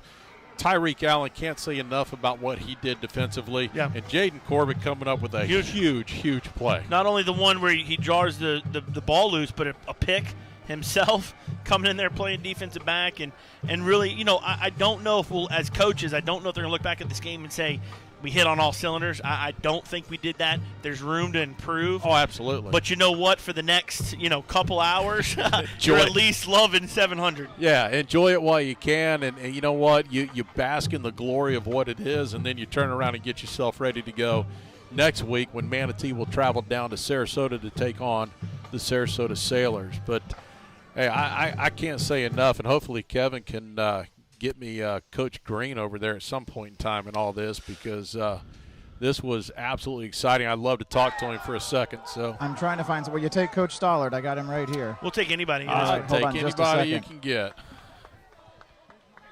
Yeah, he's going to give Coach Stollard the headset here, and we're going to talk to him. And okay, guys, I have Coach Dennis Stollard down here. Obviously, special teams played a huge part in tonight's game. I'm going to hand the mic over to him and let you take it over, Danny. All right, thank you, Kevin. And Coach Stollard, hey, congratulations. Win number 700. You've been here for a lot of it. How special is this moment for you and this coaching staff? Well, I guess the longer you've been here, the more special it is. But you know what, Danny? Really special for these kids. We talked to them all week, and Coach Shakir talked to them earlier in the week that this win is not just for the kids that are on this field right now. I don't even know how many kids have played football here at Manatee High School to make 700 wins possible. That's an incredible number. Mm-hmm. More wins than anybody else in the state of Florida. And we want our kids to understand that. And this win tonight, Hurricane Nation, this was for every one of you that have ever put the helmet on here and been on the field at Hawkins Stadium. This is for you, number 700. Hey, Coach, go ahead. Yeah, before you get away, I want to talk to you a little bit about our return game tonight. Was absolutely spectacular, and you had some great guys on the returns and some awesome blocks. I mean, they set the wedges up. They set everything up, the return side. Talk a little bit about how much work you guys put into that and make it happen. Actually, quite a bit. That's sort of one of Coach Shakir's babies, too. He's right there. He's right there with me every second when we're doing kickoff return. And it takes a little bit of timing. The thing about special teams is you get a lot of full-speed reps in your first ball game. You get 40, 50 offensive and defensive plays or more, but you don't get a lot of kickoff returns necessarily. So it takes 2 or 3 games to get some game speed timing. The wedge gets set up too close to the returner, too far from the returner. The guys aren't shoulder to shoulder, all those little things like that. And it also depends on that guy that's hitting it, too. We got some special guys back there, too, that'll hit it. Yeah, great win. Congratulations. Congrats, Coach. Hey, if you don't mind, tell Kevin to go over there and grab Quezzy for me real quick. I'd love to have a quick word with him. That sounds great. Thank you, guys. Thank you, Coach. Hey, I tell you what, it's you talk about a lot of fun and a lot of excitement. We're going to find out if he's got it. Yeah, here he goes. I thought I was going to have to get Kevin to run after him for a minute. He wouldn't have caught him. No, if Coach Green wants to run away, Kevin's not going to catch him. I know that. Hey, he's probably got blue tights underneath those gray pants. Coach Green, congratulations. Win number 700 here at Manatee, and I know you're only in your second season here. I know as far as a coach is, doesn't matter what number it is, but a great all-around effort by everybody. Yeah, it was a great effort, by all the kids. They was more emotional than usual, which is usually happen when we play Palmetto. But to be a part of Win 700 here at Manatee, a big-time program that I've always watched from afar, and they put out a lot of great teams, a lot of great players. So it's great to be a part of it, this 700 win.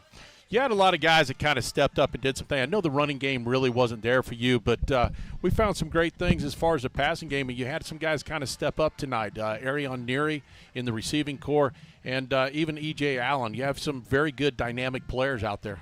We didn't throw the ball as well as we usually throw the ball. I think Jace wasn't on tonight. Arion stepped up. He came up. We knew that with everybody keying on Jaden Corbett most of the night, we'll have to get some plays from Arion. And EJ is a special player. Trying to get him going. He has talent that nobody on our team has that type of talent at wide receiver. So I'm trying to get the ball to him as much as I can.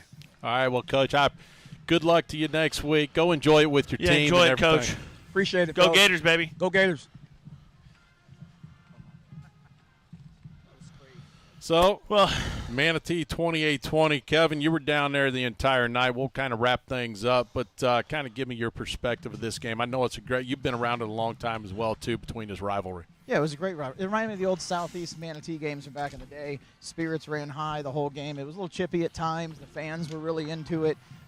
Even wild things like the fire alarm getting pulled. But it was fun. The weather changed. It was still and muggy and gross at the beginning of the game, and then the breeze picked up, and now it's raining. And it was back and forth. And some big hits, some really big hits in the game. And the kids, the good guys won, and the kids are all jacked up and excited at the end of the night. So all in all, this is what Manatee football is all about. It's what the high school experience is all about. Chad, it was a great football game. Defensively, we showed some signs of really stepping up. A couple weeks ago, we had a couple breakdowns here and there. But, what I like about it is when it was really time to step it up and make things happen, they did it. Yeah, no question. You're going to look back and watch the film, the coaches, and say, look, we gave up some big plays and, the 53-yard touchdown to Hicks and things like that. But, here's the biggest play of them all. Comes down to one, and it's a 2-point conversion. And nobody was open. Coverage was great. And, Siplin tries to throw it through the briar patch and gets dinged up and nobody can catch it. And that's really the end of it, the story right there. And coming from letting a touchdown go and getting their heads right back in the game and stopping them on 2-point conversion is huge. So, I think we've seen some growth from the defense as we move forward in the year. I think the offense started off really nice and was moving, kind of hurt ourselves with some penalties, things like that again. And so I think the progression of the first 3 games have been good. And hopefully we just keep that moving towards next week. So the Manatee Hurricanes victorious tonight, 28-26. That's win number 3 on the season, win number 700 in Manatee history. I want to say congratulations to absolutely every individual that's ever played football here at Manatee. 1,000 and plus. Helped all these Easy. wins along the years. It's been something special. I think everybody should tip a toast to the entire group of you. Everybody together, uniform has taken care of this thing along the way. It's a very, very special moment for all of us here. But, hey, that's just the tip of the iceberg. We're 3-0. Next week we'll be down at Sarasota High School to take on the Sailors. For everyone involved in tonight's broadcast, that's Todd Solito, Kevin Van Ostenbridge, Gene Brown, and Chad Choate. This is Danny Carter saying so long,